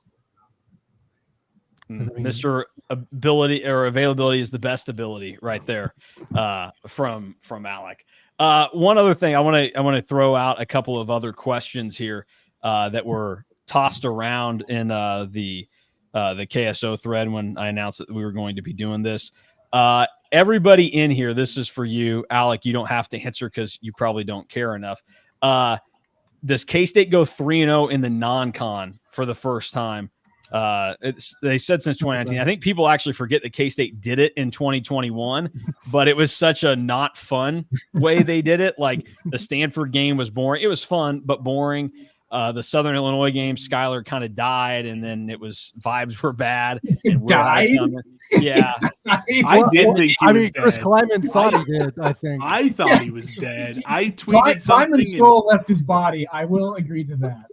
Didn't they go 3-1 in 2019 too? Kleiman's first year. They went 3-0 in 2019. So that was what they said, 2019. But it does feel like they've had some of these. By the way, yes, Chris Kleiman was very sad. That was quick. Yeah, well, I have that saved on my computer. You have that saved on your computer? That's disturbing. Can we remove that? You're gonna have to explain why it's saved on your computer now, Mason. So when I first started working with Alec and Gabe, I don't even know how it came up, but I mentioned that to him about Chris Kleiman really loves Skylar Thompson, and like it was tough because Skylar got banged up in 2021 and all this, and 2020, so it was very emotional. And so I show them that picture. And that's now like you can have a picture for group chats on iMessage. So that is the picture on our group chat. I respect the heck out of Chris Kleiman, but it's a very funny picture to look back on because I want to compare that picture of Chris Kleiman. That is the written version of Scott starting a thread on KSO when Dean Wade got hurt against Texas in 2019. Oh my. You had a funeral for Dean Wade. Yeah. Well, so yes, I did, but keep in mind.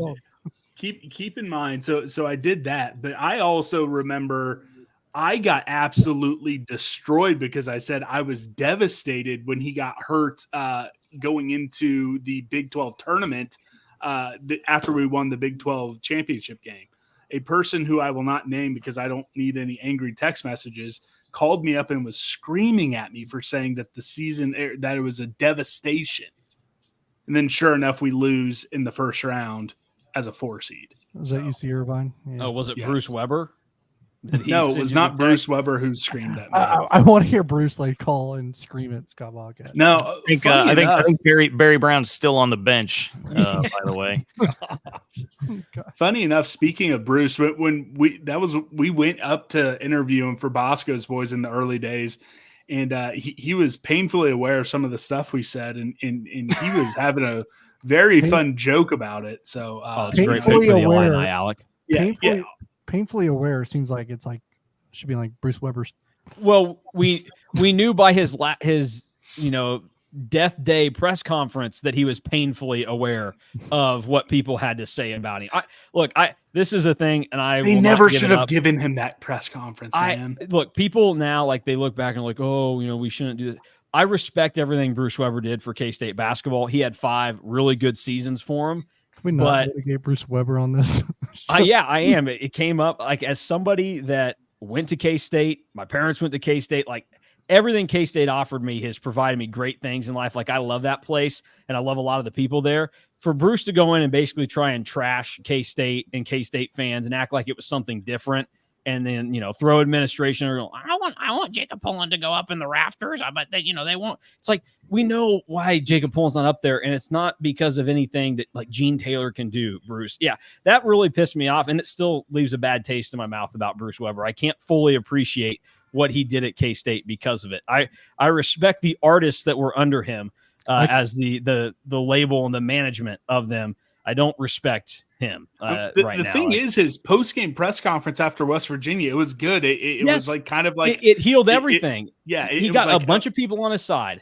Oh yeah, and then again, I do defend Bruce on occasion.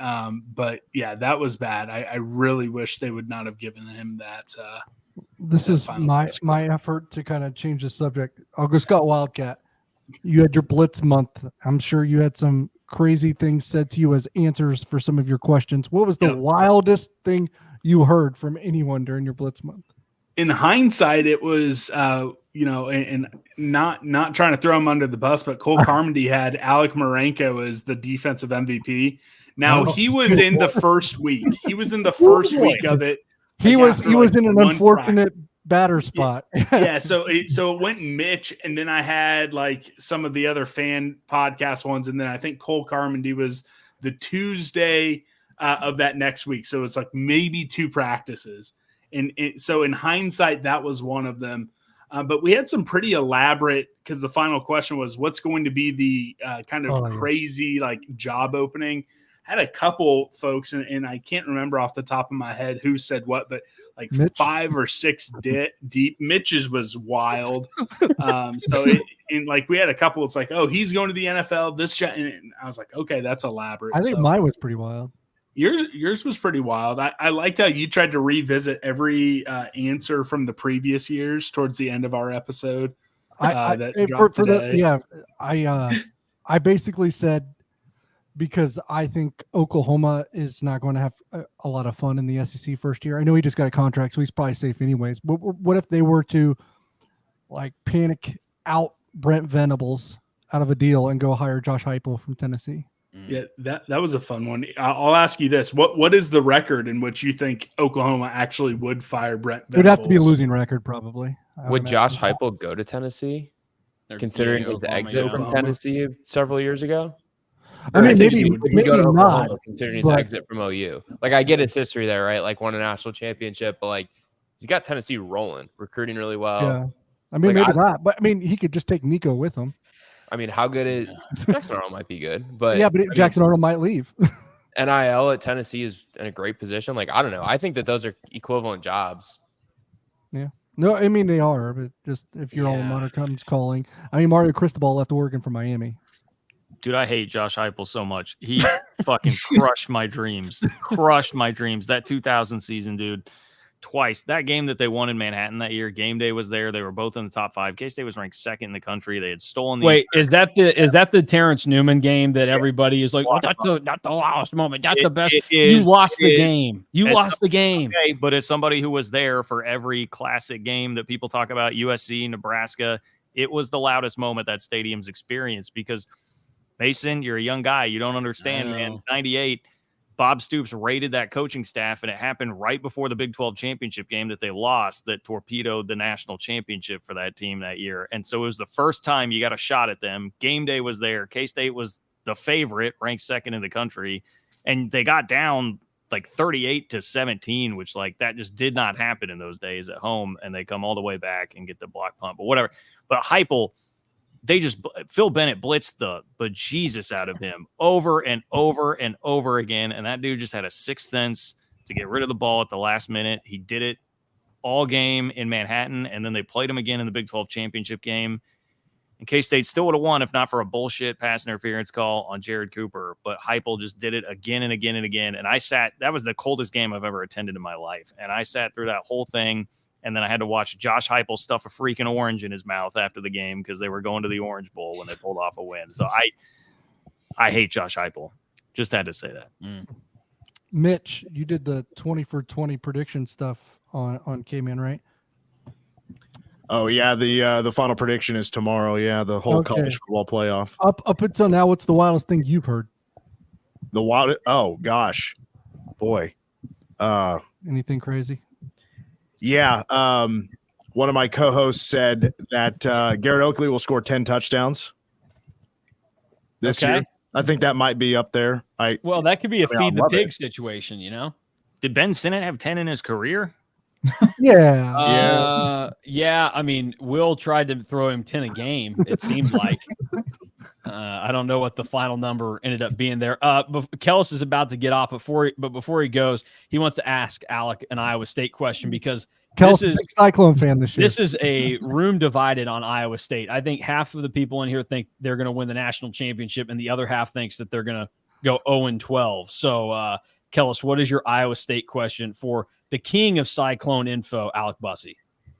For the record, I think Farmageddon at the end of the season is going to decide who goes to the Big 12 championship game between Iowa State and K-State. So I guess I'm a believer in Matt Campbell this year. John can make fun of me later when I'm probably wrong. All right, so Alec, here's my question. Everybody in Manhattan thinks Farmageddon last season with the blizzard. It's a complete fluke.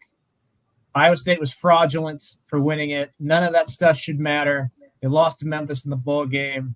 They're going to go down the tubes this season. What's your take on that game? Was it a sign of good things to come, or was it just the weather? To me, it's that game wasn't like the thing that defines good things to come for Iowa State if they are able to win like 8, 9, maybe 10 games, if everything goes completely well for them this year. What is reason to be confident is just the overall way they ended the season. I know they lost to KU, but it was a close game in Ames. They played Texas pretty competitively. They destroyed BYU on the road in Provo at night. And even if like the weather and the circumstances in that regular season game at K-State in the year were like really weird, and you know, you had like Will Lee pushing a Busama towards the end zone. Like, I do think that there's enough. Why don't you hate that guy, John? Well, first of all, Kelly, the guy literally helped Iowa State score a touchdown. He's Kelly, now I've made Texas fun of A&M. Will Lee. I can't. I've lost count of how many times I made fun of Will Lee on 3 Miles. Yeah, Also- Will Lee and Kobe Savage, mind you. R.I.P. Willie Wildcat. That lasted for about 2 weeks, and then he was the most hated man in Manhattan. I don't even really. I'm sure a lot of people think the game's like totally fluky. I mean, there are some fluky elements to it, but like, I don't know. I feel like I was one of you guys. I was like, dude, like at some point, Kleiman's got to step up and be like, stop losing to Matt Campbell. Like, I mean, you know, they lose to Matt Campbell a lot. So I'm not here to like be the guy that's like, oh, that's totally fluky. Don't count it. They got to stop losing to him. So, you know, that's what I would say about that game. Now, having said that, yeah, I still don't think Iowa State's a Big 12 championship contender this year. And that game did provide a lot of the hype because a lot of people watched it because it was a snow game and they were scoring 70-yard touchdowns every time you looked up. So I do think that has fueled some of the hype machine for them this year, for sure. I wouldn't put Iowa State in the category of like leading favorites for the Big 12, but I think that they're a contender. Like to me, I would put Utah, K-State, and Oklahoma as like Oklahoma State as the 3 favorites to win the league. And then, I would probably have some combination of like good answer. Iowa State, KU, maybe West Virginia if, the schedule being much more difficult this year doesn't hurt them too much. I think like those 3-4 teams in that second tier are a good group of contenders that if things like come together for them, that they can make a run and compete for a Big 12 title and get to Arlington. Like all those teams have pieces that you like and are reason to be confident in them. Unpopular take, KU's probably in tier 1 if Jalen Daniels stays healthy. Yeah, I would say I think yeah, it's fair. it's The only thing I would unfortunately disagree with is I do think that Kansas is better, but that is other than that, I think it's pretty fair. Yeah, no, I would agree. I would agree with all of that. So, all right, Kellis, we appreciate the time. I'm glad you could end it on giving love to Iowa State. But you're a Keegan Johnson guy, so everybody take that to your pillow tonight, and just remember, Kellis believes in Keegan Johnson. Are you guys? If you were betting people, would you lay the points with K-State on Saturday? Are they winning by 40 or not? Yes. Yeah. I mean, it's an FCS team for the most part. They get this done. Yeah. Right. I have it as 45-3, Kellis. 45-3. You think UT Martin is going to score, huh? You're such a hater. I know. The shutout streak ends this week. I'm thinking it's like 35 to -10. I think so. Oh, that's a good answer. Oh, gosh. There's my hottest take. UT Martin manages to score negative points in the first game. Appreciate it, Kellis. All right, boys. Have a good one. Real quick, I just want to be fair to Chris Kleiman. I put up a sad picture of him earlier. Here's a happy picture, just so everybody what a beer has it. Yeah, what a moment! What a moment here in Bramlage Coliseum. Yeah, that's an all-timer. Not a great moment. The Royals crapping the bed in Houston. With both Ursig and Pasquantino getting hurt, but we're not going to focus on baseball tonight, as sad as I am. Mason, I will get off here in a second if you keep talking baseball. Kurtz, I got a question for you, and it's kind of putting you on the spot. You could tell me to F off if you want. Yep. The Wildest. Well, he will. He's already dropped 2 F-bombs tonight. Yeah, he's a no-no on KSO. You didn't get the memo. No F word 2024, John. Come on. He's the only one that's dropped an F-bomb. Is that what the kids are doing? That's what I've been trying to do, and then I did drop one like a week ago. So I only one through almost 9 months of 2024. You should try Scott and Wildcat coach my wife shit up on K-Man. Oh, I did. I did. Okay, let's not. Oh, hey, real quick. Another Scott Wildcat on K-Man moment is when I'm getting ready to do a high school football game at Derby, and John panically calls me to say, hey, just a heads up, we just had Scott on, and he mentioned something about a situation that had bore out with my current employer at the time, and then my old one, and that was quite the experience. Oh, Doug. Yes, yeah, I won't go too far into it, but that was also a what a moment in Bramlage Coliseum when Scott Wildcat, apparently the one here with the. I very much laugh about it now. I would have done the same thing. The best filter. Yeah, in hindsight, that was awesome. That was the best filter on tonight's show. John Kurtz, the wildest realignment rumor that you've ever heard. Oh God! Anything that Jim Haver posts on Twitter that you think might somewhat have like maybe an ounce of merit. I don't know. You want it to be something with an ounce of merit? Because I mean, yeah, people say stuff all the time. all the time, every day. I don't know. There are people that like just bounce a KU few to the then. Big Ten. You know, the It's imminent. Rushing touchdown. I'm sorry. I'm just now looking at the chat. I don't know, dude. Like, there are people all the time that are like, oh, Nebraska really wants to come back because their fans hate. I heard that was like real, but that was more so during COVID when they were so frustrated. I mean, dude, it's not real. Well, just ask Alec. If you're a team in the money league, you want to continue to be in the money league just so you have that conference clout. Yep. Even if it would be better for you as a team and outcome wise to not be in the money league. Because Alec is a big brands guy, so he just loves the Big Ten and SEC, and he tells everybody else to screw off. Well, here's the thing about the Big Ten.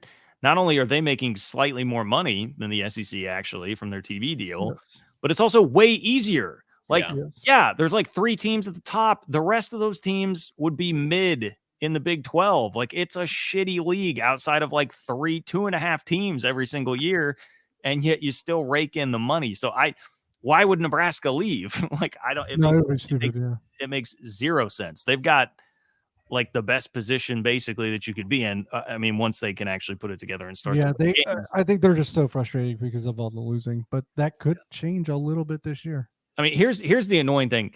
There's a lot of wish casting going on with Oregon State and Washington State. That is getting really annoying with the Big 12 stuff, where it's like that you even have this little subsection of Big 12 fans that will continue to like, hey, man, why don't we just add, if you're going to do the UConn thing, then throw in Oregon State and Washington. I'm just like, guys, like, I get it. I feel bad for them. I would love to be able to throw them a lifeboat, but it makes no sense.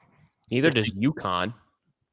Oh, I wanted to ask John about this because he is a big UConn to the Big 12 guy. I say under the conditions that have been reported, I am. Because the conditions that are reported are that they've got to hit financial benchmarks to actually make it in, and it won't happen for 7 years.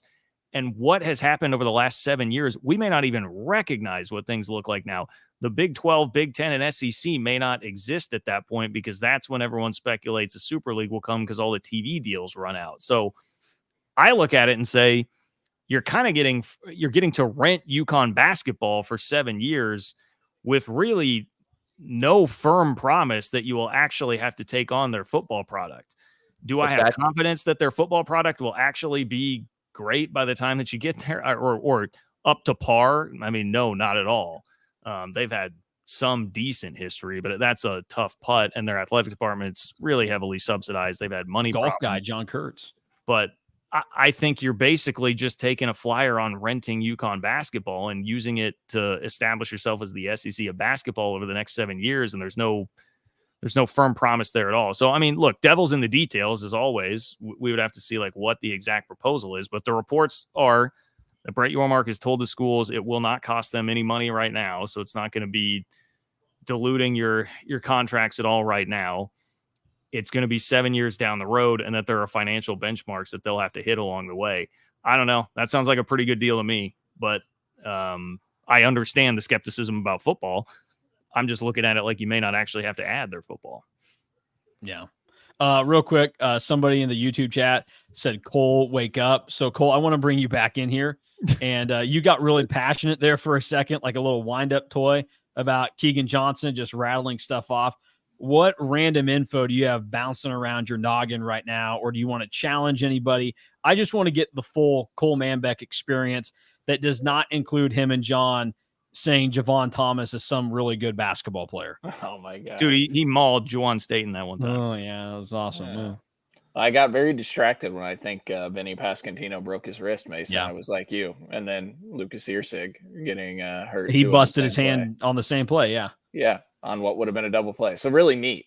That was very distracting to me, to be candid. That's why I emotionally checked out for a couple minutes, as I thought I just saw the season flash down the drain. It was more than a couple minutes. Well, okay. Okay, well. The only reason why it's funny is because Cole decided he wanted to come on early, and then he's just been he was begging to come on early, and he's been checked out. I just wanted to listen in with you guys and be there with you. You could listen without being. Well, I know Brody offered better content than me. That's true. I should go grab him. Yeah. I should go grab him out of bed. He's got Brody's a content machine, man. He's a content machine. Yeah, he's where I get all my stuff. So Brody was called the MVP of the podcast earlier in the YouTube chat as well, which is true. We knew this. He is a really? social media machine.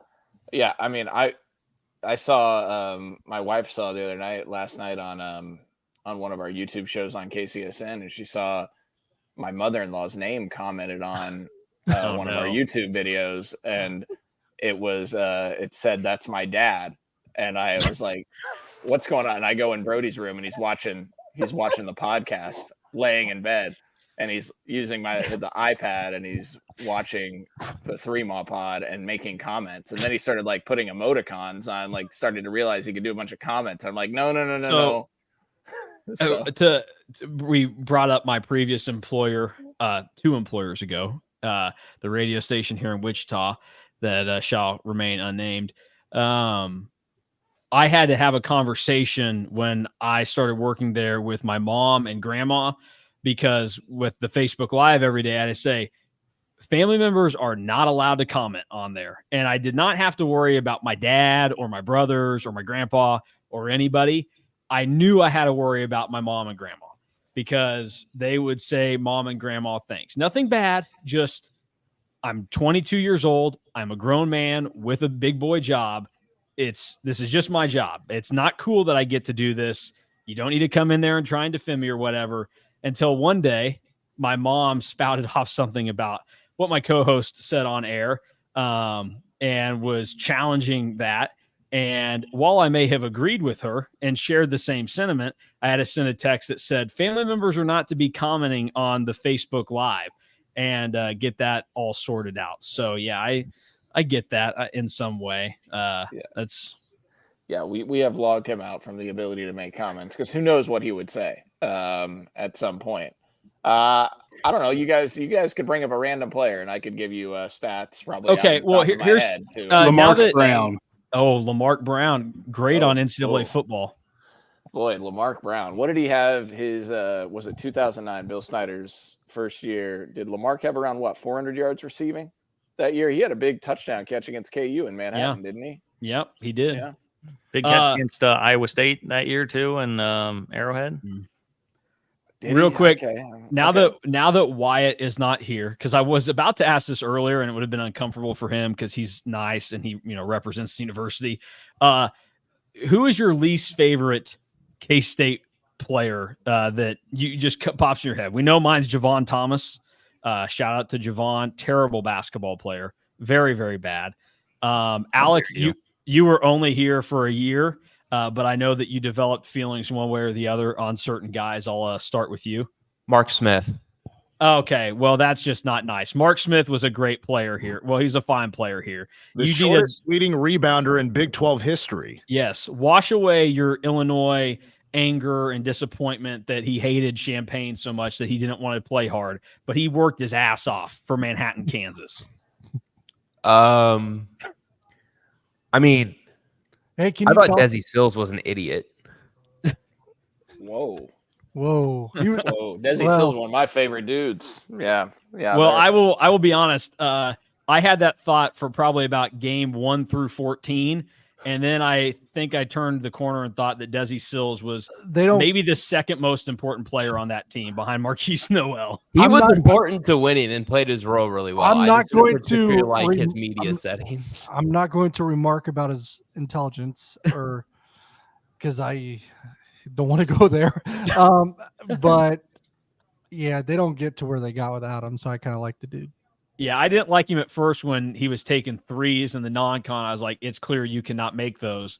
And then I somewhere along the way, I was just like, that's just Desi being Desi. I love the guy now.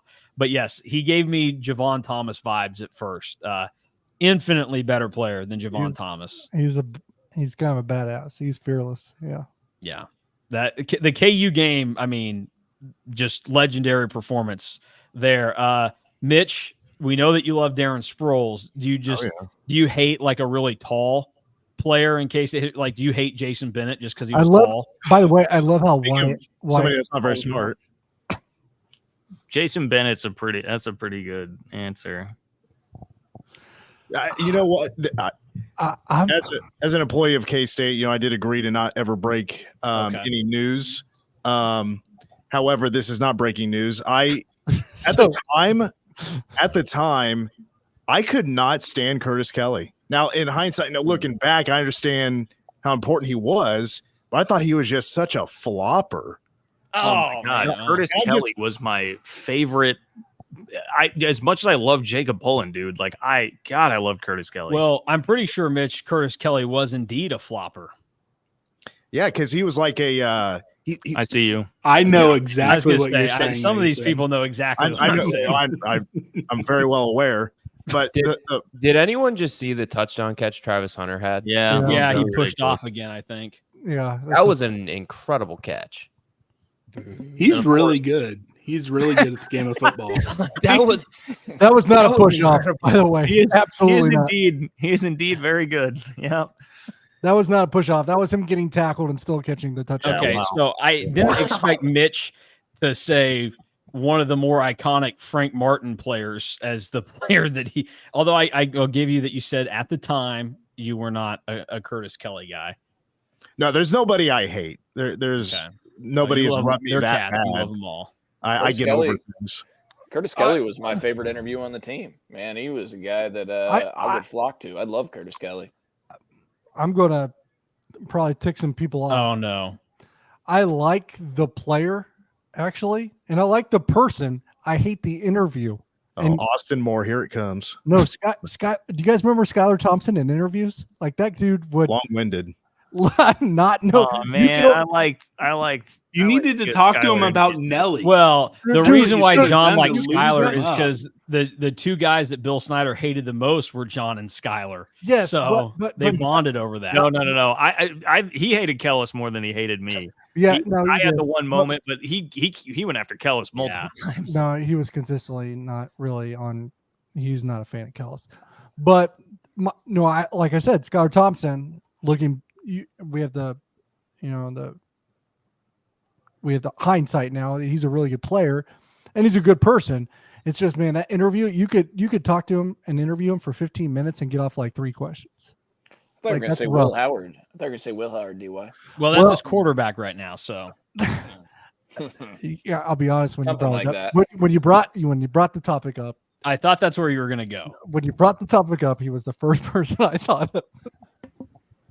How did Will Water and media thoughts? How did Will never get better at media? I don't know, but he got pissed at me in Stillwater. I can understand where Will develops that at.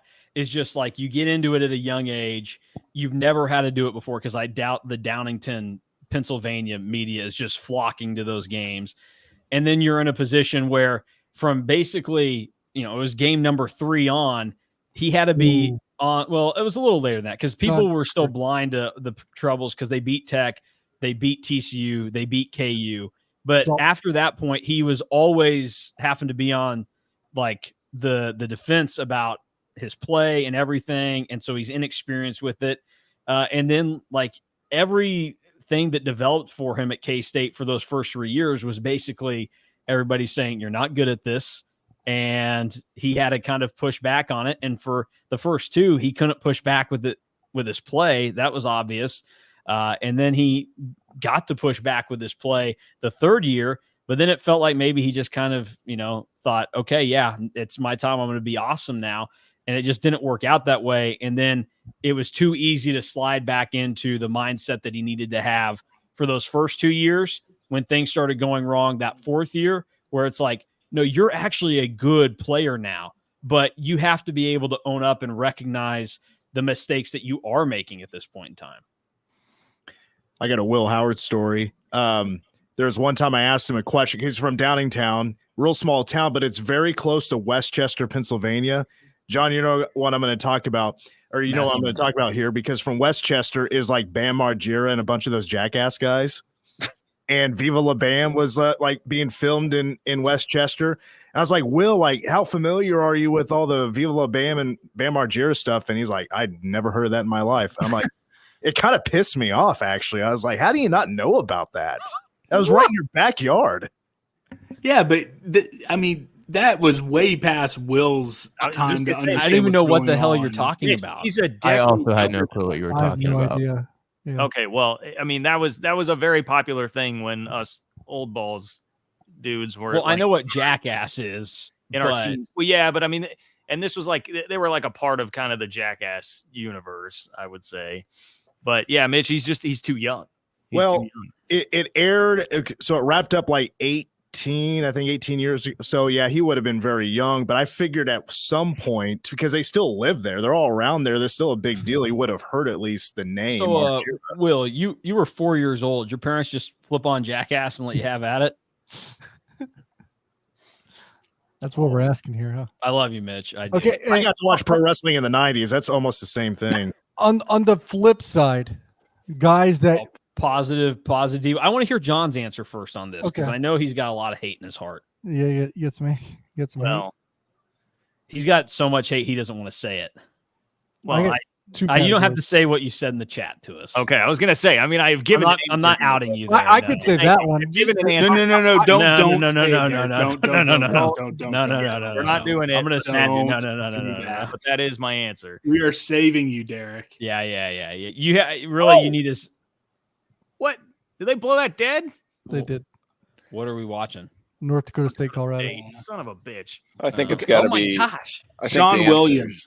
We'll throw a guy who I thought was going to be a good point guard. He turned out to suck. But Part of the downfall of Bruce. Scott, that's like my Javon Thomas 2.0, where I was so high on him and I blew that one too. All your guys' picks are like basketball players. Is there no? It's a lot easier to hate basketball players because the seasons where they tanked were so not fun. Okay, and you get 30 games, you see their faces. Like, okay, like what? You want me to dump on Joe Huebner? I can do that. Like, I can do that, but I will also preface it like Joe Huebner is one. Did not enjoy his performance. Probably my second least favorite. But yes, that's the thing. Like Javon Thomas, like there is a genuine distaste for. It's just like I don't like that I had to associate memories with Joe Huebner at quarterback at K-State.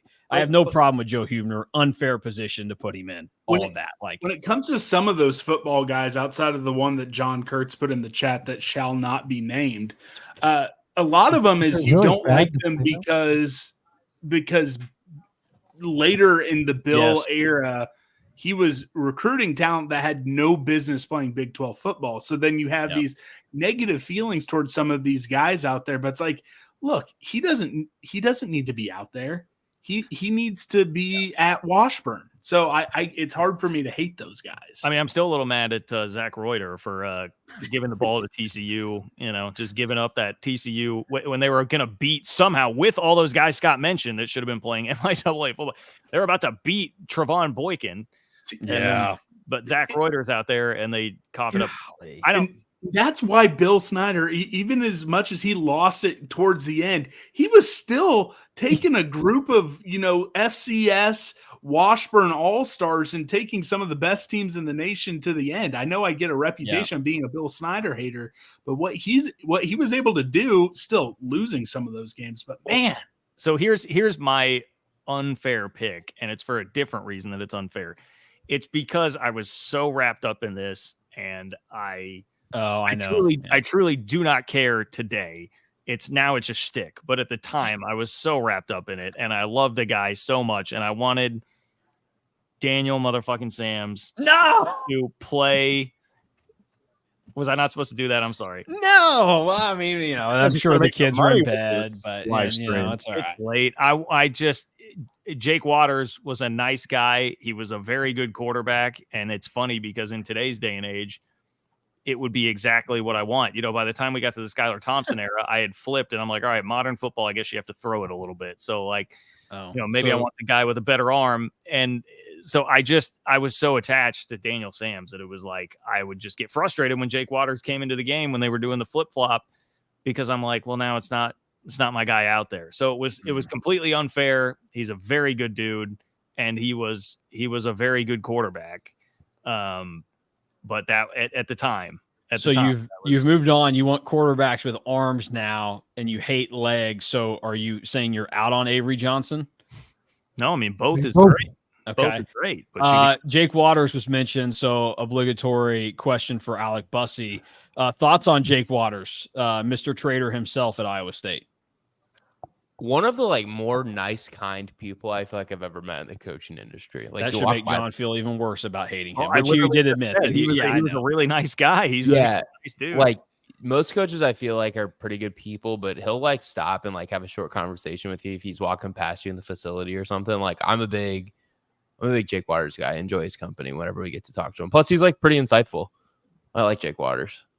Before I get he's finally at where he always wanted to be. Before I get to the talks, one or two talks I wanted to get to. Coleman Hawkins, thoughts? Are you asking me? Yeah. The only Illinois. I didn't know if that was like a general question or.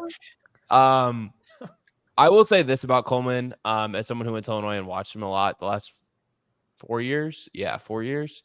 I think he's a good player. I also think that if like K-State expects him to be their best player, I don't think that is a good thing for them. Because I don't think he's a dynamic enough creator, scorer, all those different things that you need to be like a number one option. Like he's a good player. And I think he does have like an NBA skill set and size and frame. But there's also the reality that like he's never been more than a third team all conference player in his career. So like I think that those two things need to be counterbalanced across themselves at the same time. I think being healthy this year for him will be huge because he dealt with knee tendonitis throughout this past season in Illinois. And I think just putting him in a position to be successful defensively is huge because he really wasn't put into that position last year for Illinois. He was kind of forced to defend fives in the paint, and that's just like not his strength because he's not physical enough to do that. But he's a good player. You won't have to do that at K-State. They got plenty of bigs at this point. Alec, it sounds like to me you're just saying that Brad Underwood didn't know how to use him. Or just put him in where he was lesser. Or let good guy Coleman Hawkins be your team leader and not TJ Shannon. You know, have some morality, Brad. Colorado sorority chicks look distraught right now. I'm just trying to get Alec. I know you're trying to trigger him. Okay. Hey, I believe in the justice system. That's all I got to say. All right. I believe in the justice system and not the corrupt people in Lawrence, Kansas that are trying to. Yep, you got my vote. Our youth. Vote out. Cole has to run. Final words, Cole Manbeck. Fun to hang out with you guys. We'll have to do this more often. Hey, real quick, who is your least favorite cat of all time for on-court, on-field reasons? Fred Brown. Oh, that was nasty, and I'm not even going to let him defend himself for making up a fake answer there. My thing I was going to say, guy that wasn't, I guess, special or completely famous in K-State lore that you probably build up to be that way in your mind. Oh, well, that was John's answer right there. So. Yeah, Daniel Sams. Yeah. Oh, well, Fred Brown was. Yeah. What are you talking about? Fred Brown wasn't built up. Like no. He's saying like you yourself built up. Like it's like I mean you have a lot of because you're a my guy guy. This guy was like a guy that. No, honestly, the real answer there, Mason, would be Javon Thomas. Like Cole and I were legitimately like Javon Thomas. We were very excited about when he came in. That was I remember where were we on the road for K-State? We were on the road for football, covering a football game, and they played like Tulane in like Brooklyn or something. And that was the first game. That was the first Javon Thomas game. Yeah. Yeah. And I remember us just watching every single second of that. So pumped up that Javon Thomas is out there playing. So yeah, he's a lot of folks were pumped for him. It's just the fact that he tanked. Yeah, because I was excited for when he got to play that first game because that was like he had the day to wait till before the semester. Buffalo Wild Wings Bowl. Yeah, it was second semester. Yeah, like I get that. Man, there are a lot of guys that I've probably built up in my life. I mean, Alex Delton throughout the course of 2017 and 2018. That's only because he was from Hayes America. No, well, it was because he was just better than Skylar Thompson at that stage of the game. I mean, come on. Was he? I don't know if he was ever. No, he was never better than Alex Delton. He's kind of almost like Bryce Brown. Bryce Brown snuck into the 7th round and gave us that streak to keep alive. Yeah, Alex Delton had a heroic performance to keep the streak alive. Yeah. So and he had that weird Texas performance. He came up short in overtime, but he had that too. No, I don't really remember in Austin. That. No, I don't remember that. Don't forget the Cactus Bowl. Oh yeah, Yeah, Cactus Bowl Bowl not the MVP. starter. Was he not the gave starter. Skylar Thompson's butt in the Cactus Bowl. Yeah, and I felt vindicated in that moment. I bet. I mean, I probably walked into the K-Man studio feeling good that next day. Underrated. How about guys that were underrated? Well, Fred Brown. Couldn't he stop? I mean, that's a real thing. The guy. Yeah. I got one. Cole gives me crap about that all the time. I went and looked up his I got a stats football today, one. and Cole's just kind of like, oh, okay. And I'm like, he won 2 games for them that year at Texas and Texas A&M with huge clutch threes. Fred Brown, I got a football one. better player than you might have thought. Dalton Schoen. Yeah. Yeah, Dalton Schoen, that's a good answer. Yeah, and speaking of that Texas game, he made a play in that Texas game.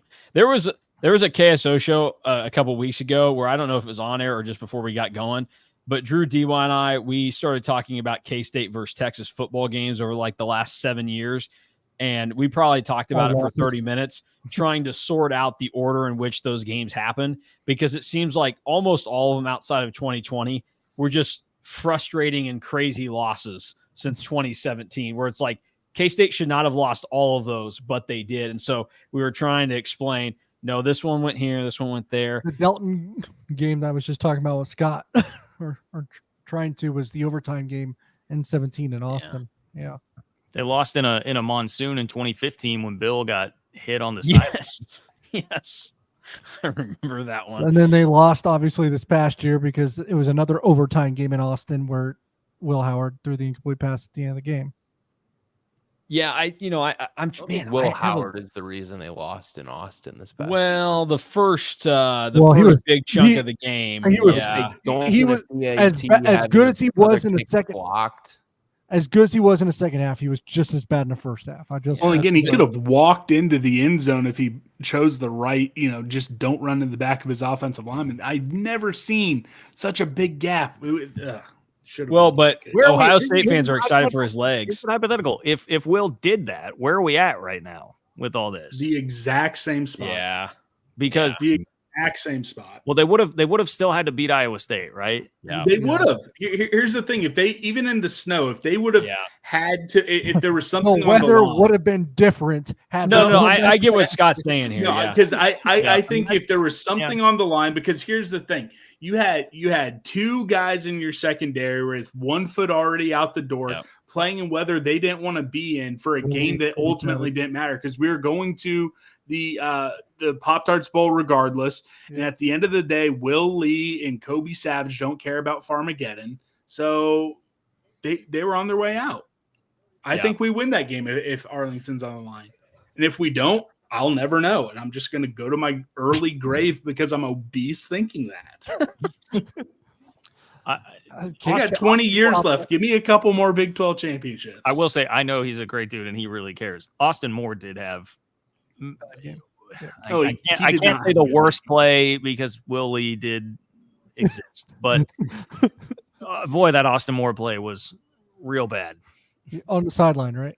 Yes. Yep. Where he just didn't. I think this is to tie the bow on any like Will Howard stuff being brought up tonight. I think that Iowa State game should be like the highlight of. I don't think anything bad should be said about Will Howard and what he gave to K-State, because it was clear throwing that interception right to the guy's gut on the second to last drive. Yeah, but whatever. Like he did the best that he could there, and like he clearly was still clocked in and wanted it there. I'm not saying he didn't want it. I'm just saying that like I know John was like his worst interception of his career. John will support me in this one. Like Will Howard's an okay to above average player, but they also beat KU in spite of him. I mean, yeah, he did try to give KU the game, but that should have been pick 6. That pick 6, that's the game over. The pick 6 was for sure game. I mean, I don't think they just lose. I think they get. Also, if you go back and watch that game, some of the completions, it's the wide receivers and the tight ends making next to the plays. Texas game. That's probably the second best receiver game of the season. I mean, Jace Brown, like that was a good throw to start the game, but Jace Brown also had to make a heck of a catch there. Keegan Johnson had one of his better games in that moment. Phillip Brooks stepped, they had guys step up and make plays in that game. And Trayshawn Ward with his only good run from the game too was beneficial. I'm not going to say what I want to say. No, DY is really Because calling you're talking about. I'll just say you're talking about all these heroic plays that everyone talking about his will have quarterback. made. Well, I've already pointed that out. Well, he was DY. okay. He did make a nice throw to Jace Brown. The play to Ben Sinnott in the back of the end zone on the first drive. He had the rushing touchdown that was pretty slick late in the game. Well, although I blame in. KU's DC on that one. Like I was sitting there in the back of the end zone. I was like, I know what play's coming here, and they're not going to stop it because they're idiots. So. He made good plays. Most people make good plays if you get enough plays in a game. But I mean, like that touchdown run. How big was that 2-minute warning there for the Bison? Giving him a free timeout, seeing the 2-minute warning. 2-minute timeout. This 2-minute timeout. It's not a 2-minute warning. Well, let me tell you, I'm just like you, Alec. I'm Mr. Big Brand. If the NFL calls it a 2-minute warning and I've been conditioned, I'm going to call it a 2-minute warning. This is not a tissue; it is a Kleenex. So big 3rd and long coming up for the Bison defense. Man, Dion flirting with the sidelines a little bit on these throws. Dion. Sanders, whatever. I laughed. I want to point this out. Drew Galloway finds maybe the funniest tweets to send to us occasionally. Mm-hmm. I started kind of cracking up at one point during this because he sent us a Twitter post that some guy tweeted 2 hours ago, is Shiloh Sanders getting drafted?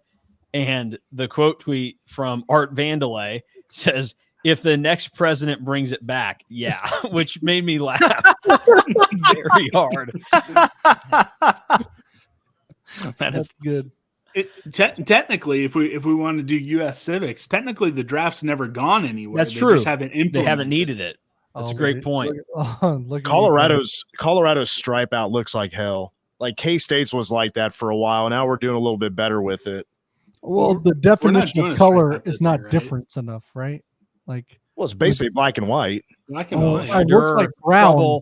Trouble. That O-line sucks. It's breaking down. He's going back. Oh, man. That's a heave. Oh, no. See, no. That's PI, boys. Straight PI.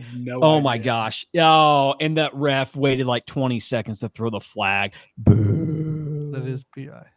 Yeah, that was bad. Just turn your head. Yeah, dummy. just turn around, man. Just turn around. No, wait. Pick it up. Wave that flag. Pick it up. Make this a game. Give America what they want. Refs suck. They're in Dion's pocket. That Best play in the playbook, boys. Throw it deep in the DB. Yep. Throw a terrible pass. 15 yards. Colorado.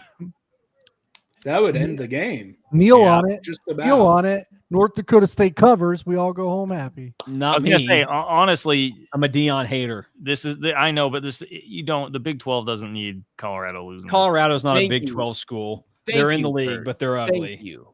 Yeah, Big 12. All of doesn't the need Big Colorado 12 people who want them to lose are idiots. No, we're just Like, people that they are respect. the most important thing to the league this year. No, they're not. No, they are not. stop The that. Dion bump is far Most important is a overrated. little hyperbolic. It's I wouldn't- not. I wouldn't go Them that winning far, 8 but games they are important. So good for the league. They are They're important. good for the I league, but want- they're and not I want, like- listen, I want Dion to succeed. Oh, yeah, man. I'm not a hater just for the sake of being a hater. Why are we? So, Did we not get the call? oh wow. Oh, No. it's only 15 yards, and they're throwing it again. Why'd you not run the ball? Guys, turn around again, kid. Maybe they should have. What is Colorado doing? Yeah, actually, yeah. What the fuck are they doing? Well, What this is is Colorado doing? North Dakota State Sorry. has one timeout, but make them One. use it. One This is, timeout. They have this one is- timeout. Why are you throwing it 50 yards? this is upfield? Mitch Holthus That going is for the the- business That style is right the here by stupidest Dion. That play was- I've ever seen in my that entire really- life. What are you doing? No. You can literally get it by running 3 times. You can get it down to like 18 seconds. That was And the Shedeur stupidest takes a shit. hit. Oh my Yeah. gosh, and they just got stuffed. Yeah. That This is- first down play was the stupidest thing I've ever seen in my Also, entire I freaking think life. Polasek is gonna. Oh, okay. I thought he was gonna save the timeout and be like, maybe if we should. give up a first down, they're stupid enough to throw it again. I know I would have tempted him to throw him again. That's what I would have done. Yeah. Yeah, that was just awfully dumb. Dude, Coach Prime just. I'm not going to use the. Must be F-bomb way like ahead of Coach me. did, But Yeah, why? everyone's What ahead the of hell me was that too, first man. down call? Now you're instead of 15 seconds with the ball, North Dakota State's going to have almost a minute. Hey, I want to point out another ridiculous thing that I've seen in football tonight. The color guy on the Illinois game, this is for you, Alec. His first name is just the letter J. He doesn't spell out J-A-Y, or some other unique spelling. It's just J, which is odd. But the play-by-play guy is the voice of the Mavericks, Mark Followill. So That's an All-American linebacker. You better watch it. So did he go to Illinois? Yeah, he was on the Rose Bowl team back in 07, 08. Well, tell him to learn how to spell his name. He's Colorado not in kindergarten anymore. And this is going to be said on the shows tomorrow. Like, it won't be just me, but they're so concerned about Shedeur Sanders more than the actual program that they were willing to pad his stats there. Mitch, get excited. That's our coach of the Cowboys next year, Deion Sanders. So they were trying to pat Shedeur Sanders stats instead of win the football game. Mason, you got to admit that would be such a perfect marriage. No, it wouldn't. Like Jerry hiring Deion would be. I mean, that is. No, it'd be great entertainment. But it would be Jerry drafting Shedeur and letting Dak walk. Oh my gosh! Exactly. Okay, now this is the thing. I'm supposed to be quiet because I think I woke Elliot up accidentally. 4th and short. Should you just go for it here? Should you just go for it here? If you're Colorado, like try to end the game or make North Dakota State with 30 seconds left. Try and go down and score a touchdown. You make him go score a touchdown. I think there's a minute 20 left. I'd go for it. If Deion went for it here, I would not criticize that. Minute 20 left. You're up 5, and the other team only has one timeout, and you ran the ball one time. Think about how stupid of a head coach you got to be. Could have used Dylan Edwards. Maybe you would have ran the ball if you had a good running back there. Yeah. No, I'm just saying, how stupid is that? They never got the clock to run ever. Besides a time where they threw it and they shouldn't have, but you got lucky. Like North Dakota State's getting the ball back with 25 more seconds than they should. Yeah, but I mean, as long as you don't do anything dumb on this punt, they are not going to score a touchdown. As long as they don't do anything dumb on this punt. Before this punt, Alec, do you want to ask everybody if they would buy an expensive replica or a real helmet? No, I decided to not do it. Okay. All right. What were you thinking about buying? So I went to Illinois. I'm a lifelong Illinois fan. Really? Which is, I know. Which is really painful this time of the year. But the winter months are usually good. It's the 100th anniversary of Illinois Stadium, so they're doing a lot of different celebratory things. And one of the things they're doing is wearing various throwback helmets throughout the season, and they're going to sell them at the end of the year. Like official helmets that could be theoretically worn in a game, and they're selling them. I got a massive tax return this week, enough to afford one of the helmets for $1,000. But I've decided to not purchase one of the helmets because that just seems like a lot of money, and I don't really have a great place to display it. But he called me earlier in the week asking. Dude, you'll have a place to display it later. If I will, but it's just like $1,000 is a lot of money. And if it was a purchase that I thought he should make, and I told him, I was like, well, does your girlfriend already know? And he's like, yeah. I was like, that makes it a little bit tougher. And then I explained how summer before my freshman year at K-State, I was in a sports store in Wichita, and they had a Terrence Newman, game worn and autographed Cowboys jersey for $500, $600 or something. And I had a ton of money saved up, and I was like, should I pull the trigger? As a Cowboys fan and a K-State guy, this would be awesome to have. And I decided against it. And I still think about it, but I think I made the right choice in the end, even though it would have been cool to have. And that would have been the time to do it, which is what I told him. I said, this is the time to do it if you're going to do it when you're younger and you have less to care about or worry about. Great first down play, Bison. Let's go. Let's get up there. So, yeah, I don't know. And then Alex said, who's Terrence Newman? And I was like, well, he was the second best defensive player for the Cowboys when I was growing up.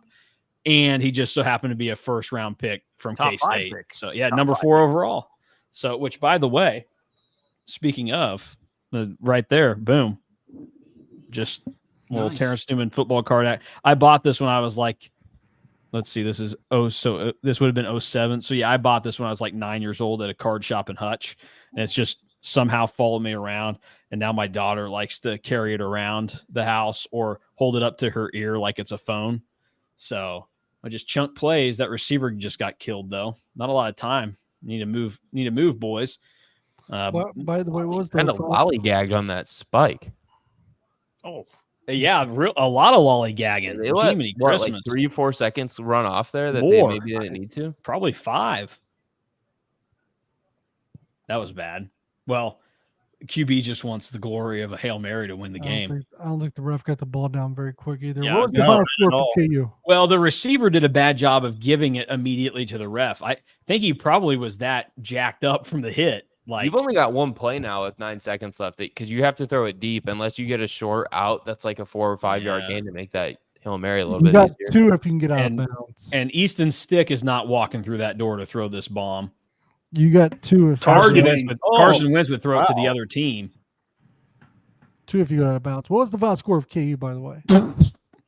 Pulisic just spiked the football after that just terrible effort on that play. Oh wow! Yeah, What were we asked final score of? KU? Let's see. They cover. They won 48-3. Oh, was it 45.5? 44.5 is what I had it at. So they did cover. It got up to 45, or I got it 45.5, so that sucks. But it got up to closed 49. at 48.5. Oh my gosh. It got up to 49. Yeah. Mitch and Vegas at 45.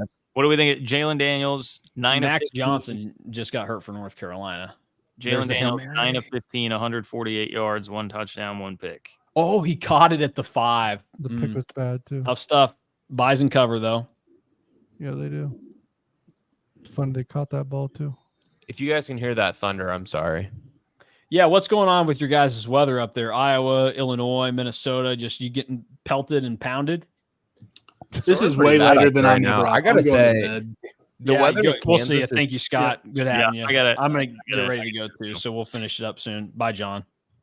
The weather in Kansas is supremely better than the weather in Iowa. That's high praise. Like a lot. I hate the weather in Iowa. You've been in each for a full year now. Well, you weren't in Manhattan for a full year. If you had to choose one, there are no Iowa State people watching this. I promise you. Manhattan or Ames?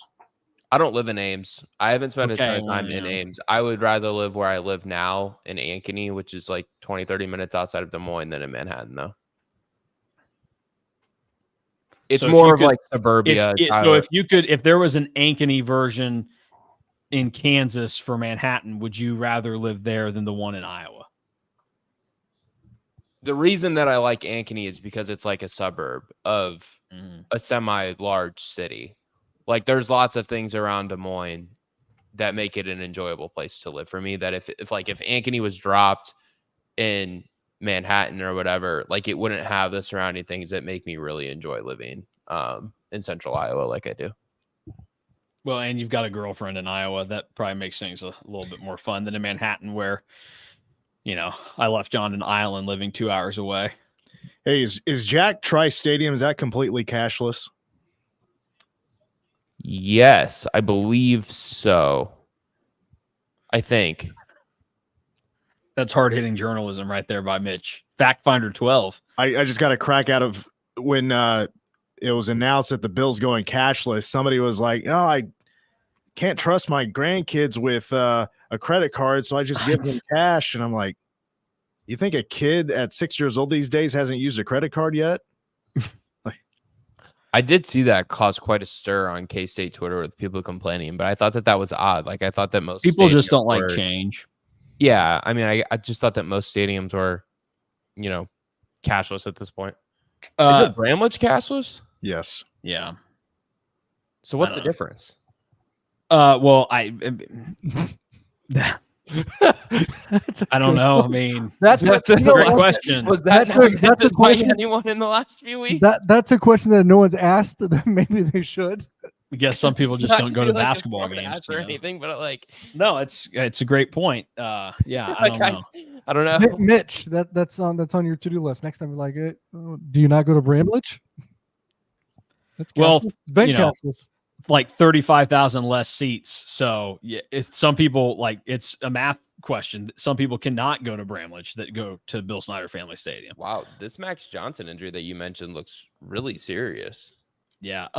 So did the Illinois game get started late? Is that why they're only halfway done with the third quarter? Yeah, because they had to get the Rutgers-Howard game done. Oh, I gotcha. What a barn burner night for everybody. But all right, well, I think that'll wind us down real quick.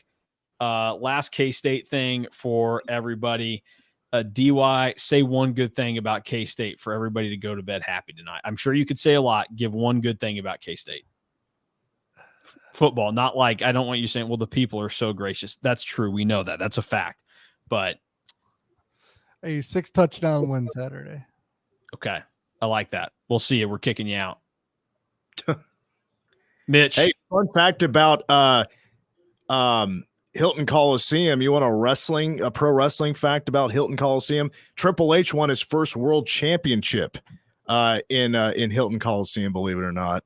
Okay, I'm not Mitch, gonna lie to you. I don't know who Triple H is. But we're kicking you out for wrestling when I asked for K-State here. Okay, bye, Mitch. Alec, thank you for coming on. I hope your Illini finish strong, get a massive win, and good seeing you again. And thank you to everybody for hanging out tonight. This was a lot of fun for us, obviously. There were some really good parts. There were some mind-boggling parts, and we apologize for the language of one John Kurtz. The man's been away from radio far too long to add a filter that he needs. So that will do it for us here today at KSO. DY and I are back tomorrow. We have our full pregame preview, and also check out all the stuff that the Three Mall guys do that we're on here tonight. And Mitch Fortner hosts Power Cat Game Day that starts 4 hours before kickoff on K-Man, K-Rock, and affiliates throughout the state. I will be joining him this year along with Tim Everson of the Manhattan Mercury and former K-State tight end and fullback Zach Nemechek. So that is the lineup there. Kellis Robinette, the beat writer for the Kansas City Star and Wichita Eagle, writes great stuff about the Cats. Yes, the stuff he writes is good. You can still question where he went to school. I do it all the time. Scott Wildcat, the host of Bosco's Boys, we appreciate him giving his time and coming on. Has a great product there and a great way that when you're done with the KSO show to go check everything else out. Big thanks to Wyatt Thompson for, after a busy day and busy time of the year, hopping on for about 20, 25 minutes with us. And then a big shout to Alec Bussey as well from Cyclone Alert and joining us here to give a little clone perspective. The best thing he provided was telling us things about Coleman Hawkins, so you get the Illini perspective, and hopefully everybody had fun. And we'll do more live shows in the future. We've kicked around the idea of doing this during bye weeks and other stuff and other times throughout the year. So for everybody that joined us tonight, I'm Mason Vo. Thanks for watching K-State Online. Back again on Friday with a full day of content over at On3 and right here on the KSO YouTube and podcast platforms.